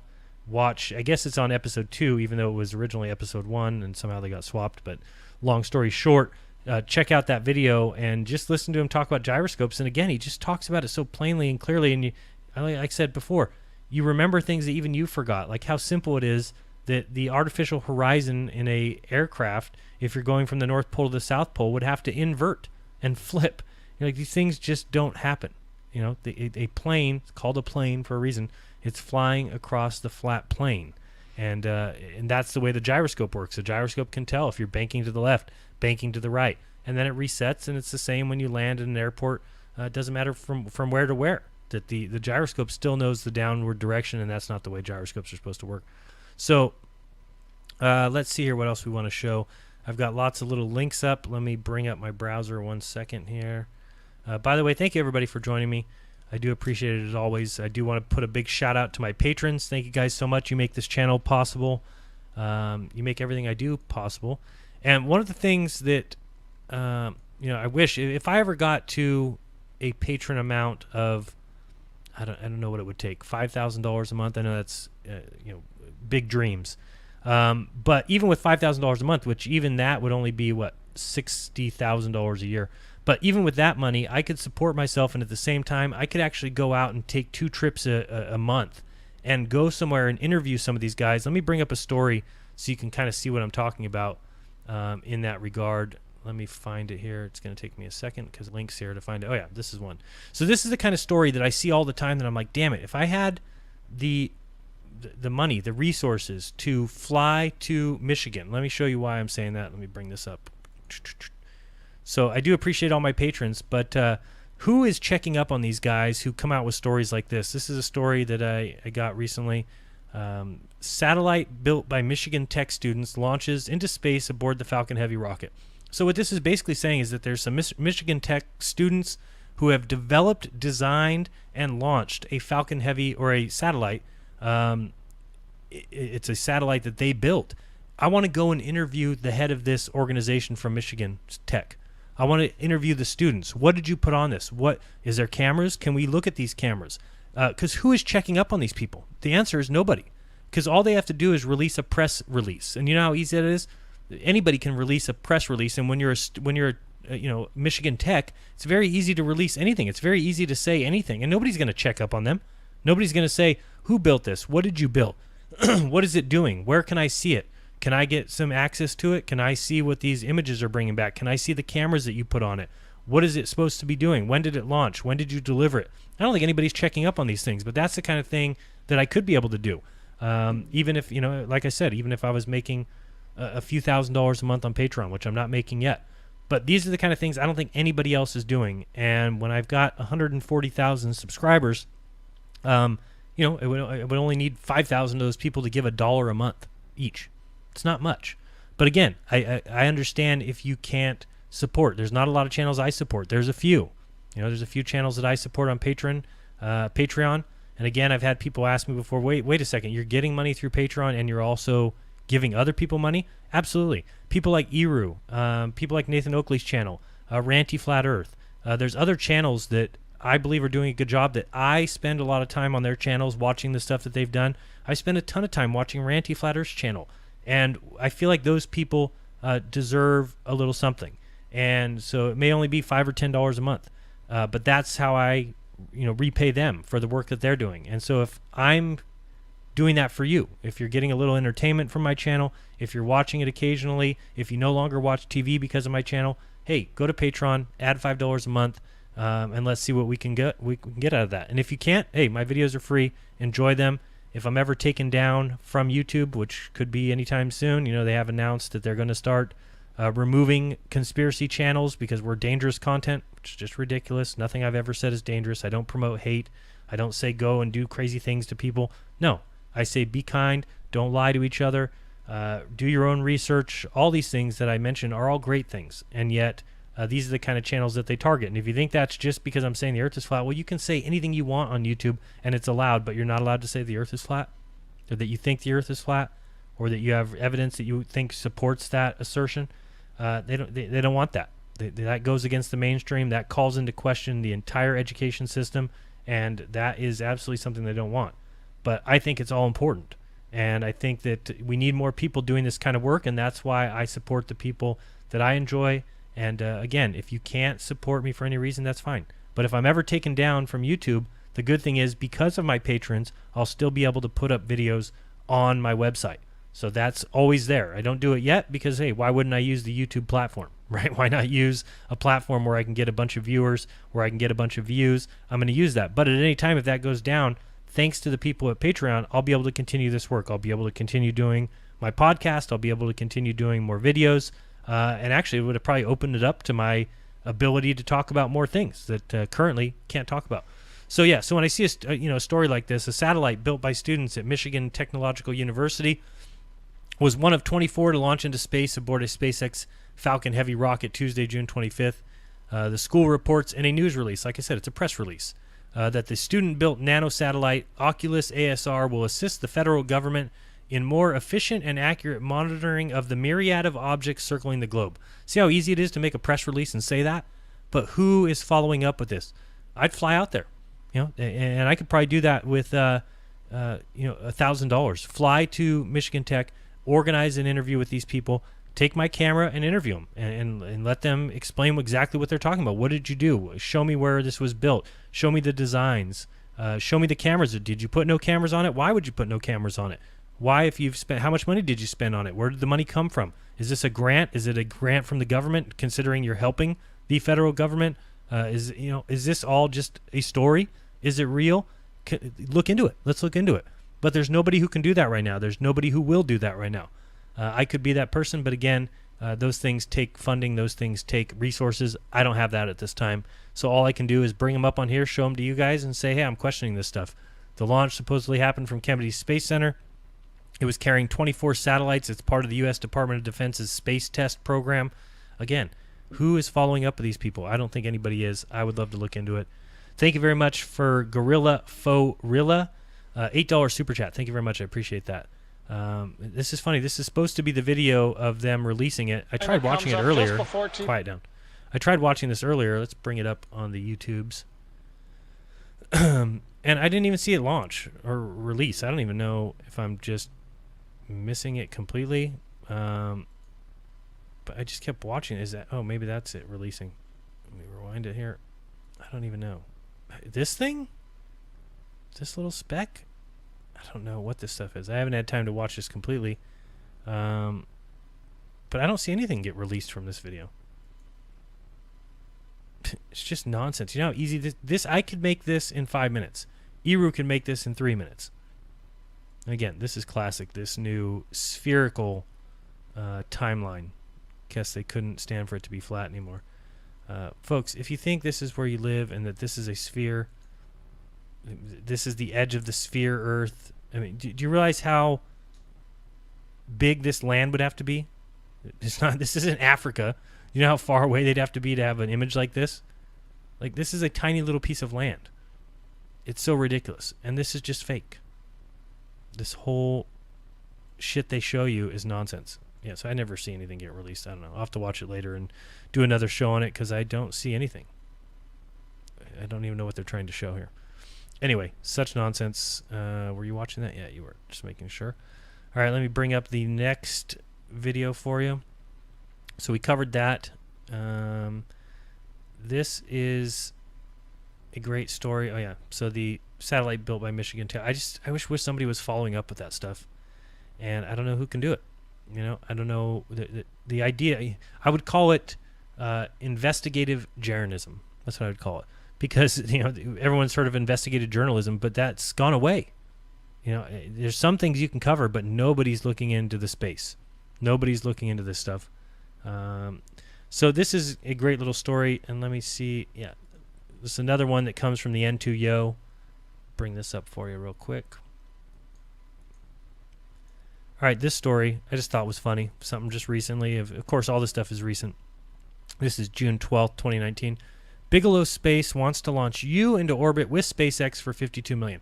Now, right away, that should strike a nerve. Right away, you should be like, wait, what the hell? What? Bigelow Space wants to launch me into orbit with SpaceX for $52 million. Ladies and gentlemen, all I had to do is go look up, wait a second, what does Russia charge the United States? NASA is paying Russia more than $70 million to bring an astronaut home in this spaceship tonight. Yeah, if you go down here, there's even a little chart. This is how much NASA is paying Russia to send astronauts into space per seat.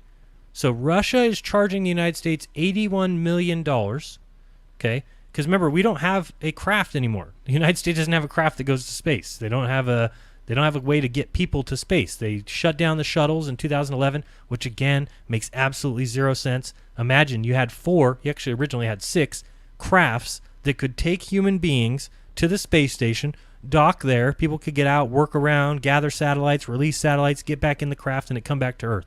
They had 6 of these, and they just retired them all. And now they say, well, now we don't have a craft that goes to space. We need to develop a new craft. Well, what do you mean? You had 4 of them that did it just perfectly fine. Nope. We retired that. Now we go with Russia, and we pay $81 million a seat. So you're telling me that Russia, why doesn't NASA hire Bigelow? Hey, Bigelow, can you take our astronauts to space for $52 million since we're paying $81 million to Russia? Makes no sense. None at all. So, yeah, just reading. Bigelow Space Operations plans to take advantage of increased commercialization of the International Space Station. Again, this is something that's been said forever. It's coming. It's in the future. It's coming very soon. People will be able to go to space. People will not be able to go to space. People will go up in a glorified parabolic flight, courtesy of can't think of their name, Virgin Galactic. Sorry, that's it's a parabolic flight, and people are paying $250,000 to do nothing, to go up in a parabolic flight. They go up really high and then release it, and people float around, and they feel like, oh, this must mean I'm in space. No, doesn't mean that. The Nevada-based company just announced it has reserved up to 4 flights on the ISS aboard SpaceX Crew's Dragon capsule. Let's see here. Bigelow Space Operations intends to charge about $52 million per seat on these initial missions, which will last 1 to 2 months and carry up to 4 people apiece, company representative said. Just ridiculous. The next big question, when is this all going to happen? Once the SpaceX rocket and capsule are certified by NASA to fly people to the ISS, which, by the way, has never happened. You think before they start talking about flying you or me that they should send 1 person to space? Same thing for SpaceX. Folks, in case you forgot it, how many people has SpaceX sent into orbit? The answer? Nil. 0. They'll talk about it. Talk about going to Mars. Elon Musk is going to terraform Mars. He's going to send people to Mars. He's got a Mars spacecraft, the BFL or the BFR. He's going to launch these people to Mars. But he's never sent 1 person into orbit. Not 1. Same thing with this Bigelow. How many people have they sent into orbit? None. 0. This is great here, though. It says, Robert Bigelow, BSO president, wrote in a statement Tuesday referring to SpaceX's workhorse Falcon 9 launcher. Then he says, as you might imagine, as they say, the devil is in the details, and there are many, he added. But we are excited and optimistic that all this can come together successfully, and BSO has skin in the game. They don't have anything in the game. It's all garbage. Bigelow did not disclose how much it cost to book the flight, saying only that BSO paid substantial sums as deposits and reservation fees. Yeah, just keep laundering the money around. NASA announced last Friday, June 7th, that it's opening the ISS to greater commercial use. The increased opportunities include accommodation for up to 2 private astronaut missions per year. Believe it when we see it. Okay? Believe it when we see it. Let's see here what else we've got on the plate for today. So like I said, yeah, Russia charging us $81 million a seat. And, we're supposed to believe this. All right, let's go to this item here. Saw this news article recently. When is this from? I don't know. Watch 3 birds take flight from the International Space Station. This is 5 days ago on space.com. Let's see here. Can we press play here? This video will resume. All right, we'll just go down here. 3 small CubeSats were released into low Earth orbit this past week as part of a program that helps countries build their first satellites. Look at these pictures. Up there they go. Up there they go into space. This can't be faked, folks. Cannot fake it. Look how real this is. Very, very real. Let's go here. Look at that. Must be real. What are these CubeSats doing? These CubeSats will send short ciphered messages on their radio frequency band, as well as collect data such as monitoring water levels in flood-prone areas and conducting measurements of Earth's magnetic field. This little box is going to monitor water levels in flood-prone areas. Yep. Fly, birds, fly. Now, there is a video here. Let's see how we get it to come up. I don't know if it will actually start. The video is what's great. Here we go. Sending the command. I mean, this can't be fake. Again, Eru could make this in probably 30 seconds. Oh, it's got a countdown clock. It must be real. I do hope you guys are seeing this. You might not be seeing it, but we'll just watch this and see. And here it comes. And pew! There it goes.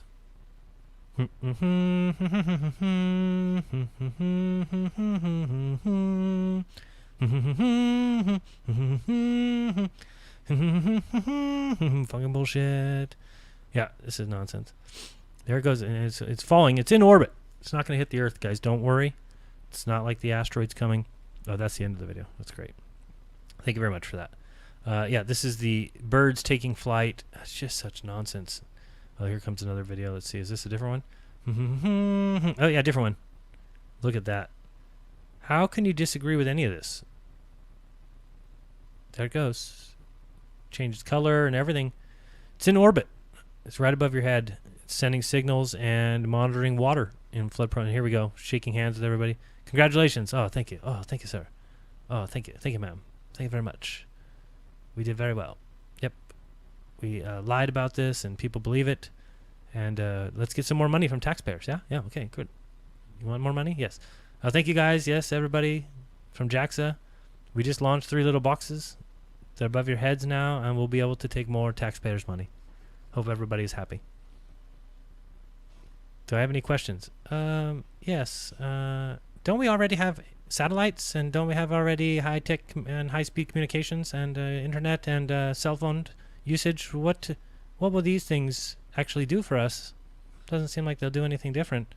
Oh, actually, they will detect water in high flood zones to save people from flooding. In case you didn't know that. So yeah, that was I translated for you. Oh, he just said that. Yeah, he goes, yes.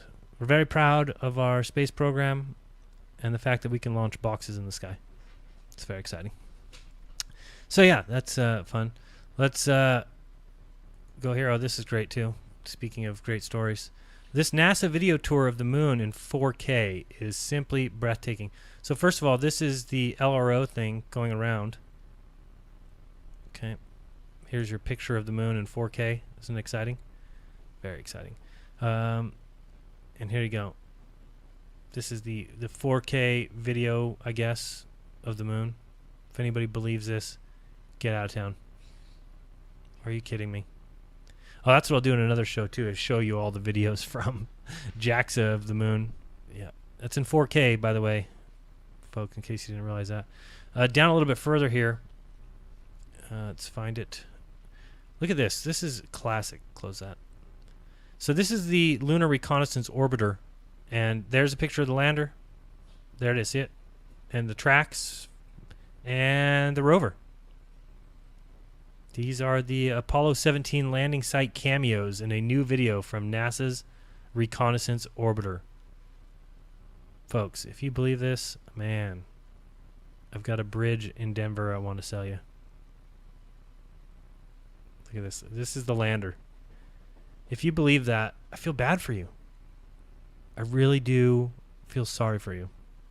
Don't know how else to say it other than I apologize that you were lied to on such a massive level that you can't fight your way out of the box, that you can't see the truth when it's right there in front of you. Hey, celebrate the promise of planetary defense this asteroid day. Oh, boy. Dead spacecraft on Mars spotted in new photos. There it is there. If you can't see it, it's bullshit. Oh, man. Yeah, I just think doing a show every day of just going through these space stories would be hilarious because they're hilarious. That's all I got to say about that. All right, let's see what else I've got queued up for you. Taboo Conspiracy put out a video earlier this week, or June 19th, about the lies of... Let's see here. Let me get it up. If I could find it here. There we go. And this video, again, I'm copying that so I have the link for you. Put that in the show notes. It's called BBC Fake Space Vacuum Test. Many people have already seen this. There's a while back that the BBC put this person into... Oh, good. I was making sure you saw it. Into this vacuum chamber to show that his body will do fine. Notice that these guys that are in here have exposed necks, have exposed eyes. Okay. This guy, exposed skin. And you think, well, okay, well, they're not. No, what? They're still in the vacuum chamber. Are you kidding me? Okay, now we're going to make it a vacuum chamber. We're going to suck out all the air and see if you survive, which is hilarious. As it gets, they put this balloon in there to show you that the balloon pops. But again, it's pretty funny that it's over here next to this lever, and the guy is still in there. See him? So they're about to turn on the vacuum, and nothing's going to happen to the guys that are standing there. By the way, this is the helmet of a guy that's still in there. Okay. Another way to tell, I believe it's coming up here in a second, because at first I said, was that a helmet? Maybe it's not a helmet. You can see the water start to boil in the vacuum, but not the person's eyes, not the soldier. Okay, if you look carefully here, you can see that the soldier is still standing in the corner of this room in his reflection. So you can see this guy's head is right here. Okay, there you go. So let's pause it. Can you see the? And maybe it's secondhand, so you're gonna have a hard time seeing it. Again, I'll put the link to this video. Great video. Here he is, right here. He's standing right here, still in the vacuum chamber. So he's got his mask on, his eyes exposed, and here they go. Turn on the vacuum. What about the soldiers? There he was again. If you go back and see the... let's go back just a hair. Sorry. You can see him. He's still standing there. He's in the same room. Funny. Funny stuff. And I don't know what happened to the water. I guess it's all gone now. Hilarious video, though. And again, they're just lying. They're just lying constantly. So that's another thing I wanted to show you. Let's see here. What else happened? We got the Soyuz landed June 25th, so just 5 days ago. You see the Soyuz landing with this big explosion. The Soyuz MS-11 craft landed. But the funny thing about that is there was no explosion landing. This thing here, it is falling, as we always get this kind of view. But there we have it. It's the faraway view. So funny. Did you see when he first saw it? It's like, here it goes. Watch it just appear out of the sky. They're dropping this thing out of a plane. Give me a break. Give me a break. If you believe this thing's coming from space. Now we're looking for it. And let's see here. Where? Up there it is. We caught it now. It came out of the atmosphere. Didn't burn up. It's fine. And it's so great that the other pieces of the Soyuz, they burn up in the atmosphere. But not the middle pod, not the pod where the people are. And people believe it. So you could watch this entire video of 2 minutes of this thing falling. But let's see here. Here it comes, and let's watch for the explosion. We just saw the picture of the explosion. But if you think people would survive this, get out of town. Get your brain checked. Here it comes. And let's watch for the explosion. And nope, no explosion, just some dust. And You see that puff of smoke? That means the soft landing. You see that puff of smoke? That means the soft landing is taking place. And then they are all very happy at home. And let's bring out the liars. Here they come. Are you okay, Mary? Are you okay, John? Oh, I'm fine. My arms hurt. Can you please lift me up?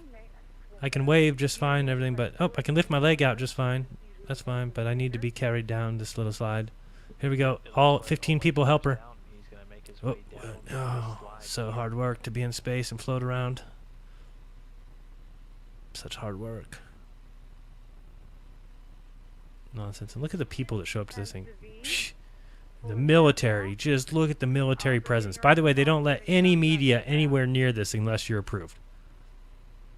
So this is one thing I would not be able to go see. They're not going to allow that. Oh, they're helping him down now. Hilarious. But if you go look at the picture, it's supposedly the same. There was no explosion like this. You know, what are you going to do? What are you going to do? That was the landing there. Joe Rogan questions nothing. We saw that. The Soyuz landing, we saw that. Let's see here.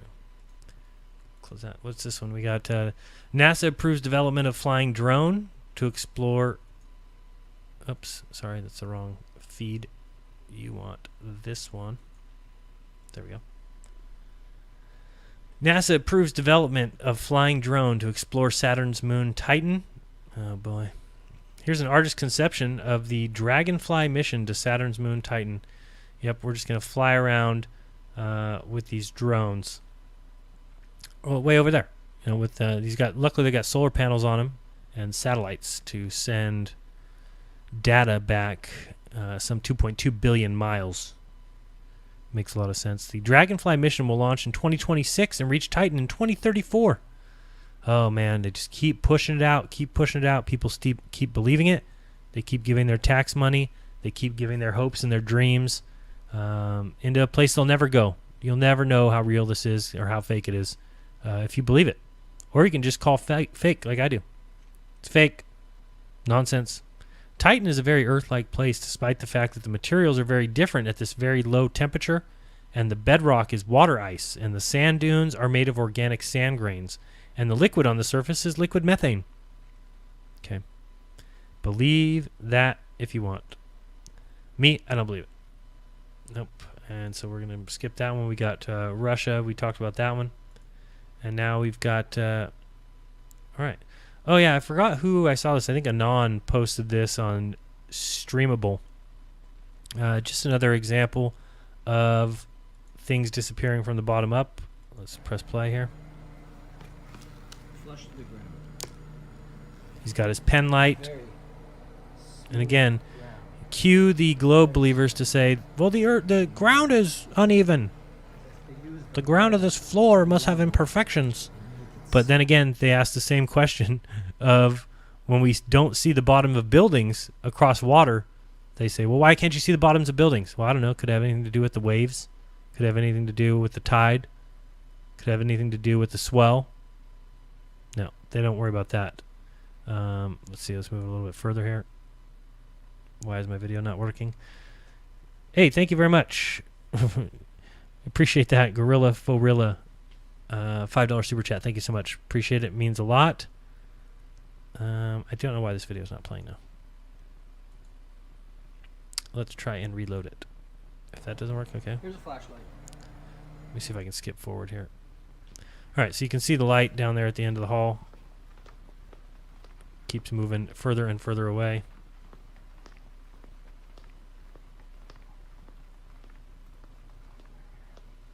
But again, even if I agree with you that the ground may not be perfectly even or perfectly level, which I don't, but even if I did, do you understand that the waves and the tide and the swell would cause things to disappear bottom up from the distance? Let's see, he's going to find that light. There's that light over there on the right. The light is here. Now we're going to take it down. Watch this light. You see it? Of course we see it. And Hey, where's it going? gone. Hey, it's gone.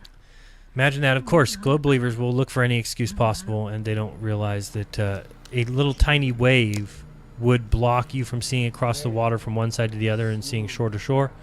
They don't want to hear that. They don't want to hear it at all. Did you guys see this story? Interesting. And I haven't done any real kind of vetting of it, but at least a little bit. And I guess from what I can get, this is real.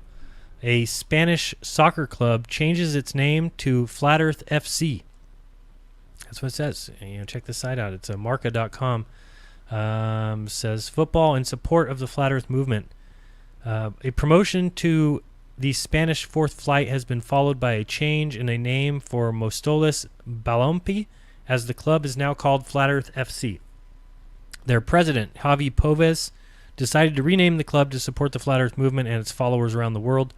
We are a professional football club in the Spanish fourth tier, and we are born to unite the voices of millions of Flat Earth movement followers and all those people who are looking for answers, announced Poves. Football is the most important sport in the world and has the most impact worldwide. So creating a club dedicated to the Flat Earth movement is the very best way to have a constant presence in the media. This will also be the first football club associated with a cause and an idea without having a specific location. Professional football clubs are not subject to only one nation, but also to a city. Professional football clubs are subject not only to a nation, but also to a city. Flat Earth FC is the first football club whose followers are united by the most important thing, which is an idea. So, I don't think it's a fake story. I think it's a real story.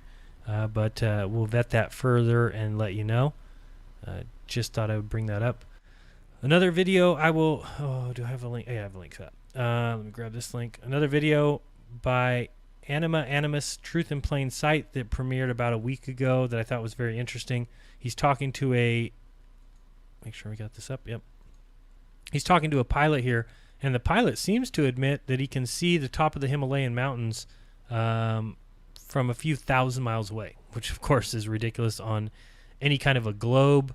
You would not be able to see mountains on a globe. It's impossible. Even from a plane at 40,000 feet, you couldn't be able to see more than 300-400 miles radius-wise. So you can see in a diameter of about 800 miles maximum, even at 40,000 feet.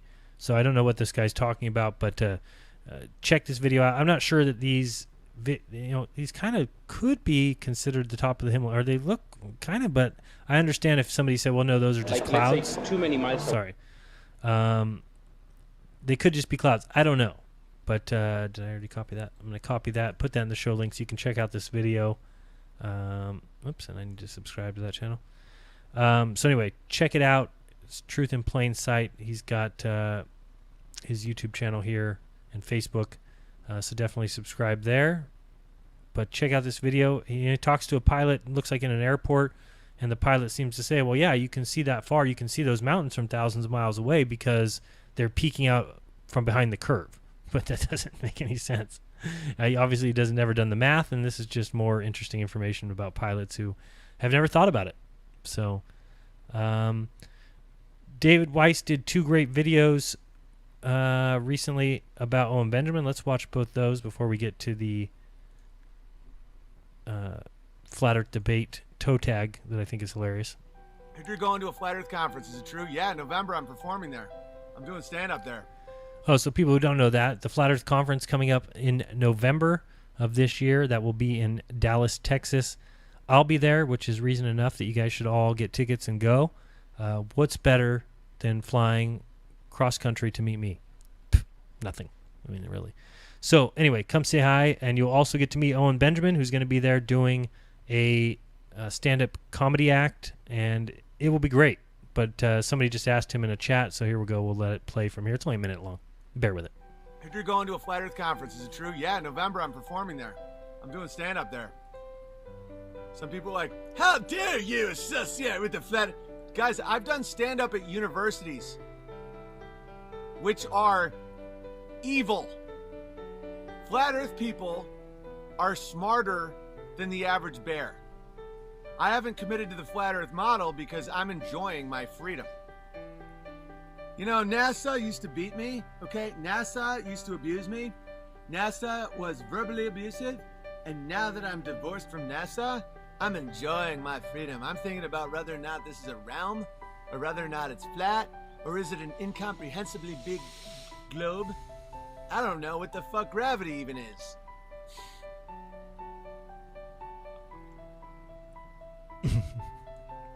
Yeah, so join us over there and come meet Owen Benjamin, come meet myself, come meet Robbie Davidson, come meet the Globebusters, come meet everyone who will be there. It should be another fun event. It was fun last year. It'll be fun again. Let's see. So this is the other video about it not being a spinning ball that I thought was great. Maybe we'll watch that and then we'll get into the toe tag. Let's watch this one too. This is about 10 minutes. I know I wanted to play it. Did I want to play the whole thing? I don't know if you guys have seen it. Let's go ahead and watch. Okay, let's talk. I'll help remove your pain with some love, okay? When you look at the solar system. Okay, we're going to let this play. I do have to run to the restroom. I'll be right back. Enjoy the show. There's 9 planets, right? According to Neil deGrasse Tyson, the alleged rapist. They're all spinning in the same direction. You know the odds of that? 2 to the 9th power. 1 in 512. That's very rare. And by the way, do not, during this conversation, do not say it was God's will. Because if you use God, you have to read the Bible. And the Bible does not depict the earth as a spinning ball in a sea of nothing at all. So you can't have it both ways, guys. You can't have a firmament, 4 corners. God sits up and looks at us like grasshoppers. You can't have that and a spinning ball and nothing. Okay, listen. Just please listen, because it's impossible. All right, next up on the solar system model, it's on a flat plane. Not just is the solar system a flat plane, the entire Milky Way galaxy is a flat plane. Want to talk about flat Earth? Oh, flat earthers, flat earthers. You're saying that after a Big Bang, even with the law of thermodynamics called entropy, which we'll get to in a second, somehow our galaxy ended up being a perfectly flat plane where all the planets spin in the same direction. The odds of that are less than winning the Mega Lotto every single day for thousands of years. Understand that. Now look at the moon. The moon is a perfect circle.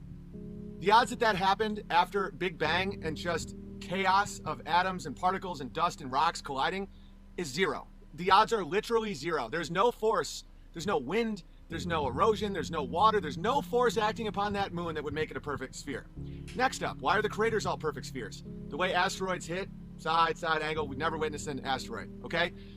The odds that the spin of the moon is exactly the same speed as it rotates around the Earth, again, are 0. If it was 1/4 of 1 mile per hour different, it would slowly turn. The fact it doesn't, and there is 0 physics explanations with the model of gravity as we know it to explain why the moon, why its axis rotation is exactly matching it rotate around us so that we only see one side. Light being shined upon a sphere does not make the luminescence the same all the way across. You can do a test with a tennis ball and a flashlight. It's impossible. It can't happen. It only happens on 2-dimensional objects. Seeing as you've only seen one side of the moon because of its miraculous rotation and its perfect circle, and the fact that the luminescence is the same across the whole thing, implies, I'm not stating this, it implies it's a 2-dimensional object. A lot more than it's a spinning sphere out of the chaos of the Big Bang. Okay? The size and weight of the moon, according to science, it is impossible for it to be rotating around our Earth. The way the moon was created, according to mainstream science, is that an object the size of Mars hit our Earth and created the moon. That's nonsense. We would have rings like Saturn. Where's all the dust? Where's all the debris? Where's everything? That all just disappeared?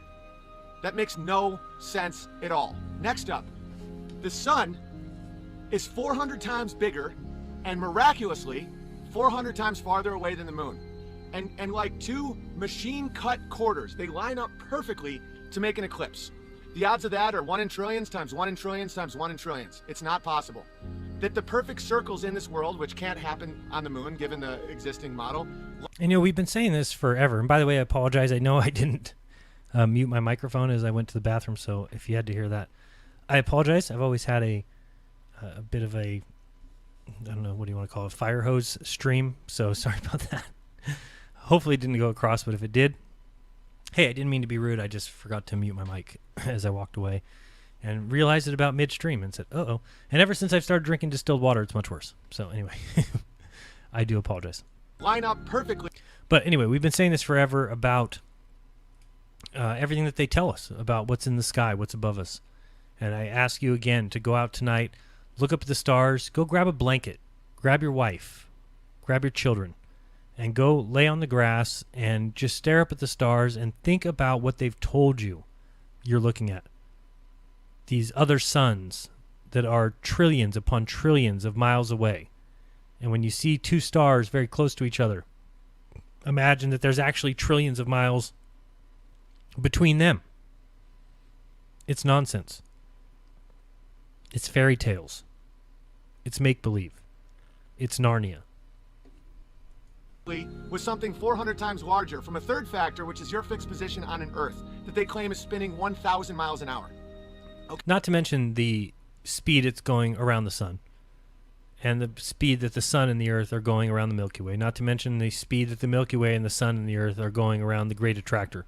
Not to mention that the Great Attractor is nothing but complete horseshit. Okay, the shadow of the eclipse is 70 miles wide. There is no way to make a shadow smaller than the object. Of course, there are people that say umbra, because like goats, they've been trained to say that, but they cannot recreate an umbra on Earth. They only... Oh, thank you very much, Sladomir Chudziak. I know I just demolished that, but thank you very much for the 10-pound super chat. Keep doing a great job, mate. Appreciate that so much. Thank you always for all the super chats, and I do appreciate it. Only believe it because they've been indoctrinated to believe it since the time of their birth by people who want to remove their connection to God. Okay, next up, evolution. Right. He's about to get into evolution. We talked about this earlier, Dave and I. These are all tools that have been used to destroy your mind, to take away the truth, to hide the truth, to hide where you're from. You know, why do they lie about the shape of the Earth? Well, without the globe model, the Big Bang model wouldn't even be considered. Without that Big Bang model, the theory of evolution wouldn't be on the table. Without the theory of evolution, well, the whole idea of extraterrestrials, aliens, seeding mankind is over. Without all these lies, people start thinking about what? The Creator. And the fact that you will be held responsible for your actions here on Earth. You know, who we are, where we came from. They're hiding God. That's just the truth. I mean, that's... I don't know how else to explain it to you. If you have other assumptions about why they're doing it, well, I have those other assumptions too as well. But it all leads back to the fact that science has a mindset. It has a worldview. These men absolutely refuse to ever admit anything is designed, created. They have to be the smartest thing that's ever been here. And so they've concocted a gigantic lie, including dinosaurs. They got wiped away by asteroids 65 million years ago. It's all crap. The whole geologic timetable, the whole human history timetable is all nonsense. We have something called the Big Bang, which is the ultimate chaotic event. What banged? Who banged it? Why did it bang? How did everything come from a fixed point? Don't even try and tackle that because it makes zero sense. But here's something that you can easily think of, and it disproves everything about mainstream science. The law... Thank you very much, David Weiss. Just sent me a $16.66 Venmo donation. Thank you, David, for that. And he says penis. And as he said, if you send me a Venmo, I have to read whatever you wrote. So thank you very much. If you want to search for me on Venmo, it's Venmo at jeranism. Penis. Of entropy is that matter and energy naturally go from order to chaos.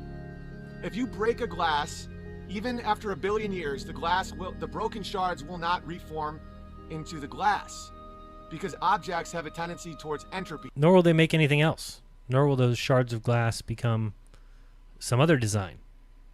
It's ridiculous. The laws of entropy tell you that all things lead toward disorder. Towards dissolving, towards breaking apart. Whether it's empires or a broken glass, the longer you wait, the more the broken shards become sand. They get ground down, they will never go the other direction. So how do we have a human eyeball from a Big Bang? The Big Bang happens and it creates a never-ending waterfall, cascade, domino effect of atoms smashing against each other in an empty darkness for eternity. So given the law of entropy that things go from order to chaos, how on earth do we have the structure of a human eyeball in which we can see light and then recreate the light in our minds as images that represent our physical reality? It contradicts to a point of laughable mockery.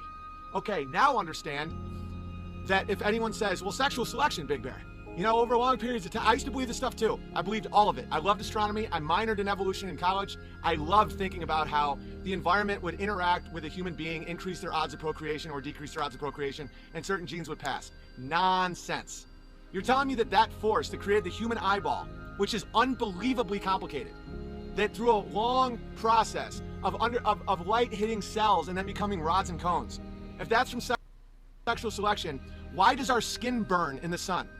Why do I need an umbrella right now so that my skin doesn't become red and cancerous? Well, Big Bear, it's because you're from the north. Why don't I have hair on my body?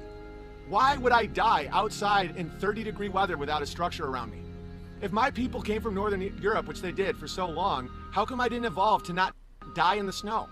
And then See what a breath of fresh air it is to listen to somebody who's speaking truth versus these other guys who think that they know what's going on based on what they've been taught, and who just run out the same rhetoric after rhetoric. Well, they saw birds. Darwin went and saw birds, and these birds led to other birds, and therefore we all came from the same thing. And it doesn't really work unless there's billions of years of timetable. So our stratas prove that there's billions of years of timetable. Isn't there a tree growing through those stratas? Yeah, well, just don't pay attention to that. Close your eyes. Well, aren't we finding soft tissue and dinosaur bones that tell you that they're about 10,000 years old? Are we finding that? Don't pay attention to that. We fired those scientists. We no longer allow them to send information or send bones to our testing facilities. Why? Well, because you're exposing the lie. then die in the sun. If sexual selection... Thank you, by the way, to Paul Owen for another super chat. $4.99. Or, that doesn't make any sense. £4.99. I don't know. I wish everyone would just adopt a different currency. Selection actually had an impact on us, like they say it did. If we can evolve to have the complexity of a human eyeball out of a big bang, even though that goes against entropy, why on earth have we evolved to not have skin that's resistant to the one constant in our life at all times, which is the sun and then the winter? It doesn't make any sense, None. right? So what is the point of all this? Is this supposed to give you despair and fear? No, it's removing it. We were created. That glass that was broken was a glass because someone made it. So someone made us to have eyes to see, ears to hear, a mouth to taste, hands to touch, a woman to love, a child to hold, right? That is love. And so what's the purpose of life? Serving that which gave us all of it, God. And they want you to think that we are on a spinning ball in an infinite black, and every atom that just smashes together randomly eventually became your parents, who randomly fucked and are now silently watching NCIS in some long, weird, passive-aggressive game, and you're just here to randomly smash your genitals against someone. No fucking way, guys. That's despair. That's the world where you need medication to get out of bed. That's the world where you can be easily tricked because you have nothing to be grateful for or nothing to live for. When you know that your eyes of your children were created, that means whoever created it loves you. So serve that who loves you, which is your creator. There is no way. Yeah, and I can't disagree with anything he's saying. You know, love is the answer.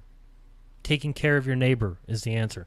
Like I've said before, if everyone took care of one person, the person to their right, the world would be a perfect place.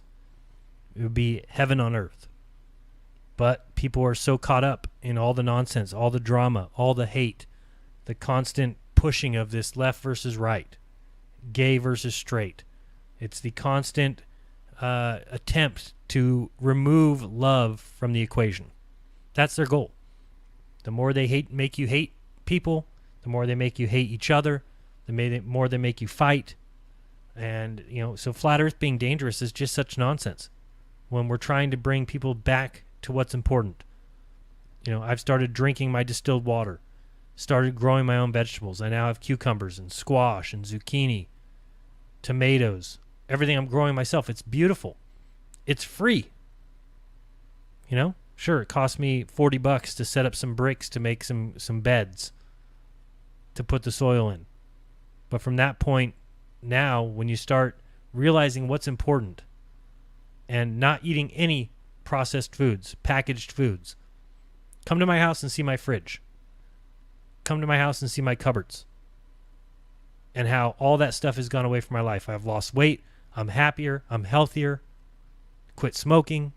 All these things have taken place because of the flat earth, because of opening my eyes to reality, what's really important, not worrying so much about all the things that the news tells me, not watching the news, not watching TV, not falling for these deceptions, watching people like Owen, watching other channels, and really listening to people that have the right idea, and deciding for myself what makes sense and what doesn't make sense. Where have they lied? Why have they lied? And carving out my own truth. That's what's important. Do I know all the answers? Hell no. Do I know some of the answers? Maybe not. Don't know. But having the freedom to decide for myself is what's important. That moon just got this. The story is an endless serpent distracting you from God's love and making you sad and full of despair. And every time I point out one of these deceptions and people say, "Oh, I can't be with you on this one, man. It's too much stress." I'm removing the stress. You're made in love. Your soul matters. Your choices matter. God loves you. Why would God give you eyes that can see your wife holding a baby? And I totally agree with what he's saying. Removing the stress. You know, that's what we're trying to do. When I read these space articles and I laugh, I don't have any stress about it. I don't stress about it at all.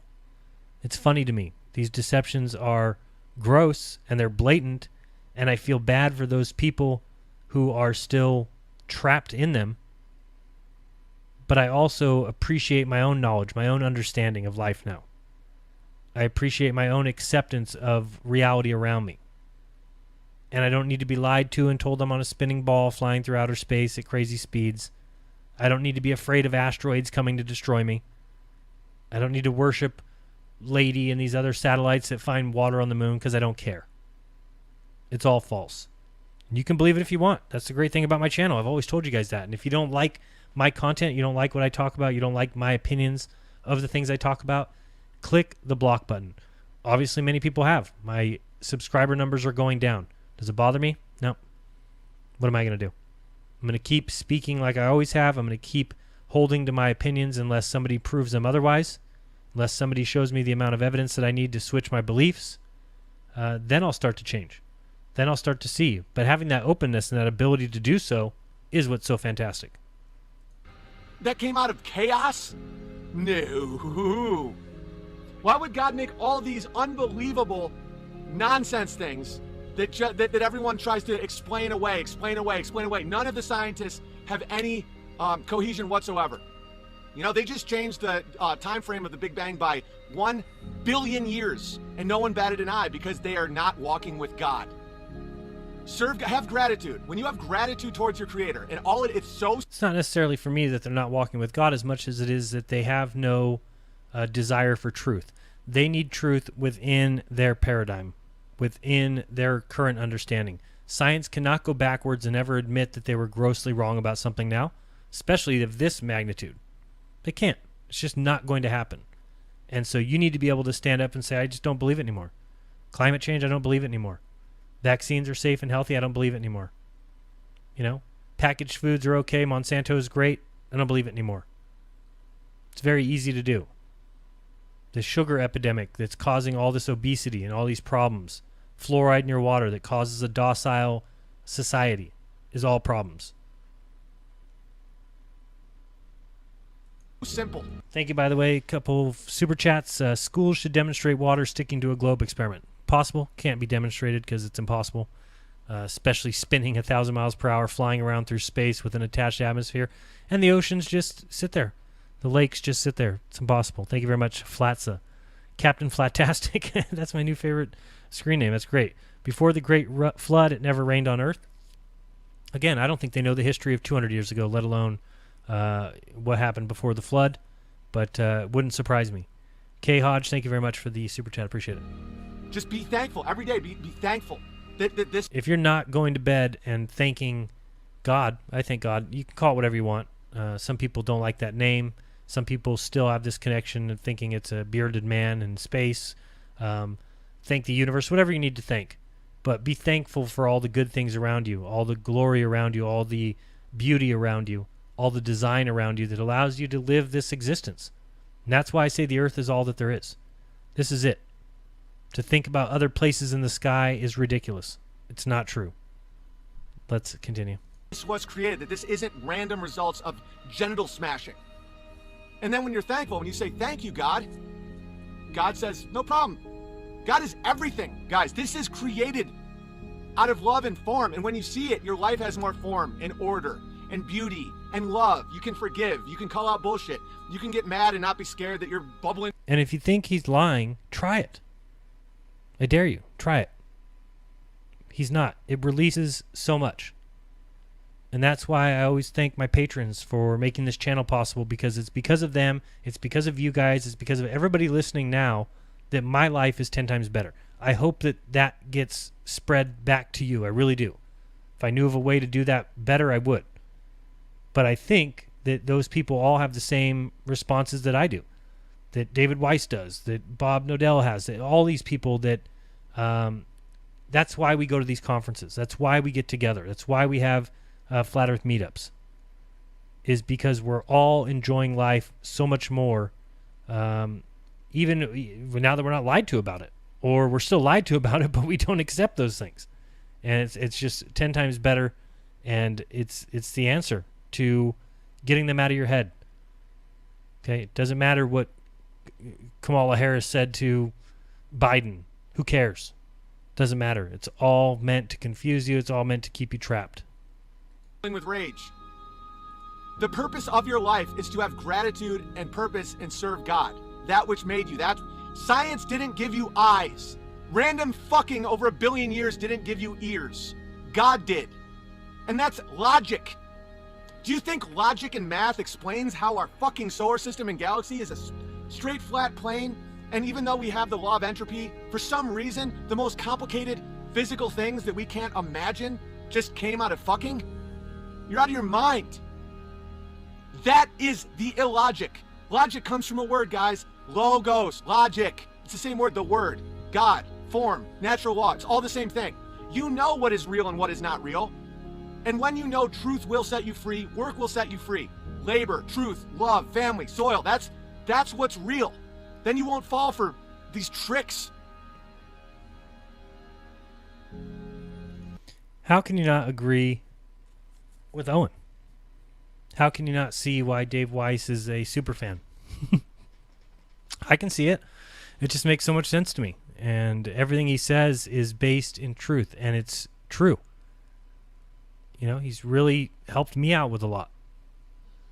And I think that those are important things, and getting back to what's true and what's real, and growing your own food, and getting healthy, despite the bombardment of nonsense and lies and improper beliefs in medicines and improper beliefs in the healing power of pharmaceutical companies. All the lies that are out there, it's so easy to escape them once you recognize them for what they are. And this is, you know, we're taking baby steps, you know, but these baby steps are so important. We're all taking them together. We're realizing the deceptions, and we're moving on. So let's see what else we want to talk about. Thank you so much for another super chat. Truthers supporting truthers. Jaren's stream is buffering a lot. Oh, somebody else said that. Let's see here. Yeah, let's anytime, Karen. I need a good voice on my stream, so I'm going to call Karen right now. She wants to join me. I don't know why, but let's call her. Let's see. Where is she? No. Karen, are you there? What's up? How are you? Hi, how are you? Good. You wanted to join me? Yeah, if that's okay. Sure, I don't know. why not? Yeah, I'm just spouting off. I got some stuff I wanted to show from Nathan's show this past week, but everyone says my feed is buffering. Is that true? Oh, I do see my... Yeah, it is buffering. I just looked at my computer and it is. Okay, I do see my kilobytes per second is very low, 928. What's going on? Let me close some things down here. Give me a second. What could be... I wonder what could be slowing it down. Sorry, everybody, if you've got a maybe I don't know. I was gonna say refresh, but that may not work. My computer is extremely slow too. What is going on? Let me close this chat. I do have the chat. Well, now it's going. I see it going now. Let me see what my KBSs are here. No, it's still really low. 947. It should be up around 3,000. Okay, now it's going a little higher, 1,500. All right, so what's up? What's new? Not much. I just been listening to the show and seeing all the stuff that's going on in the chat. And what's going on in the chat? Anything exciting? Riley and Bob are going at each other in your chat, or they were earlier. Oh boy. I just don't get it, man. I just don't get why it's and Bob just wrote me, the stream is really buffering badly, FYI. All right, yeah, I don't know why that could be. I don't know what to turn off. Besides Skype would be the only thing I would usually turn off right now if that's not working well. Everybody's saying the same thing. All right, guys, I'll see what's going on. We'll just have to wait 1 second. Yeah, it bothers me when those guys fight, and I don't want to fight with anybody about it, especially something so trivial. So at this point and beyond, the feed was unwatchable. Again, I apologize for that. Hope it's better next time. And I will get to everything that I wanted to get to but didn't get a chance to in future videos and live shows. So rest assured and subscribe and all that fun stuff. Remember to support what you like or it goes away. If you want to do it through Patreon, it's patreon.com/jeranism. It's paypal.me/Jaron. Or if you have Venmo, very few people do, but if you're one of them, you can always send me a tip. Go to Venmo and search for @Jeranism. I do appreciate it greatly, and I do remind you, as always, to do your own research, because when you do, you'll never again believe what you've been taught. Till next time, this has been Jeranism. Peace!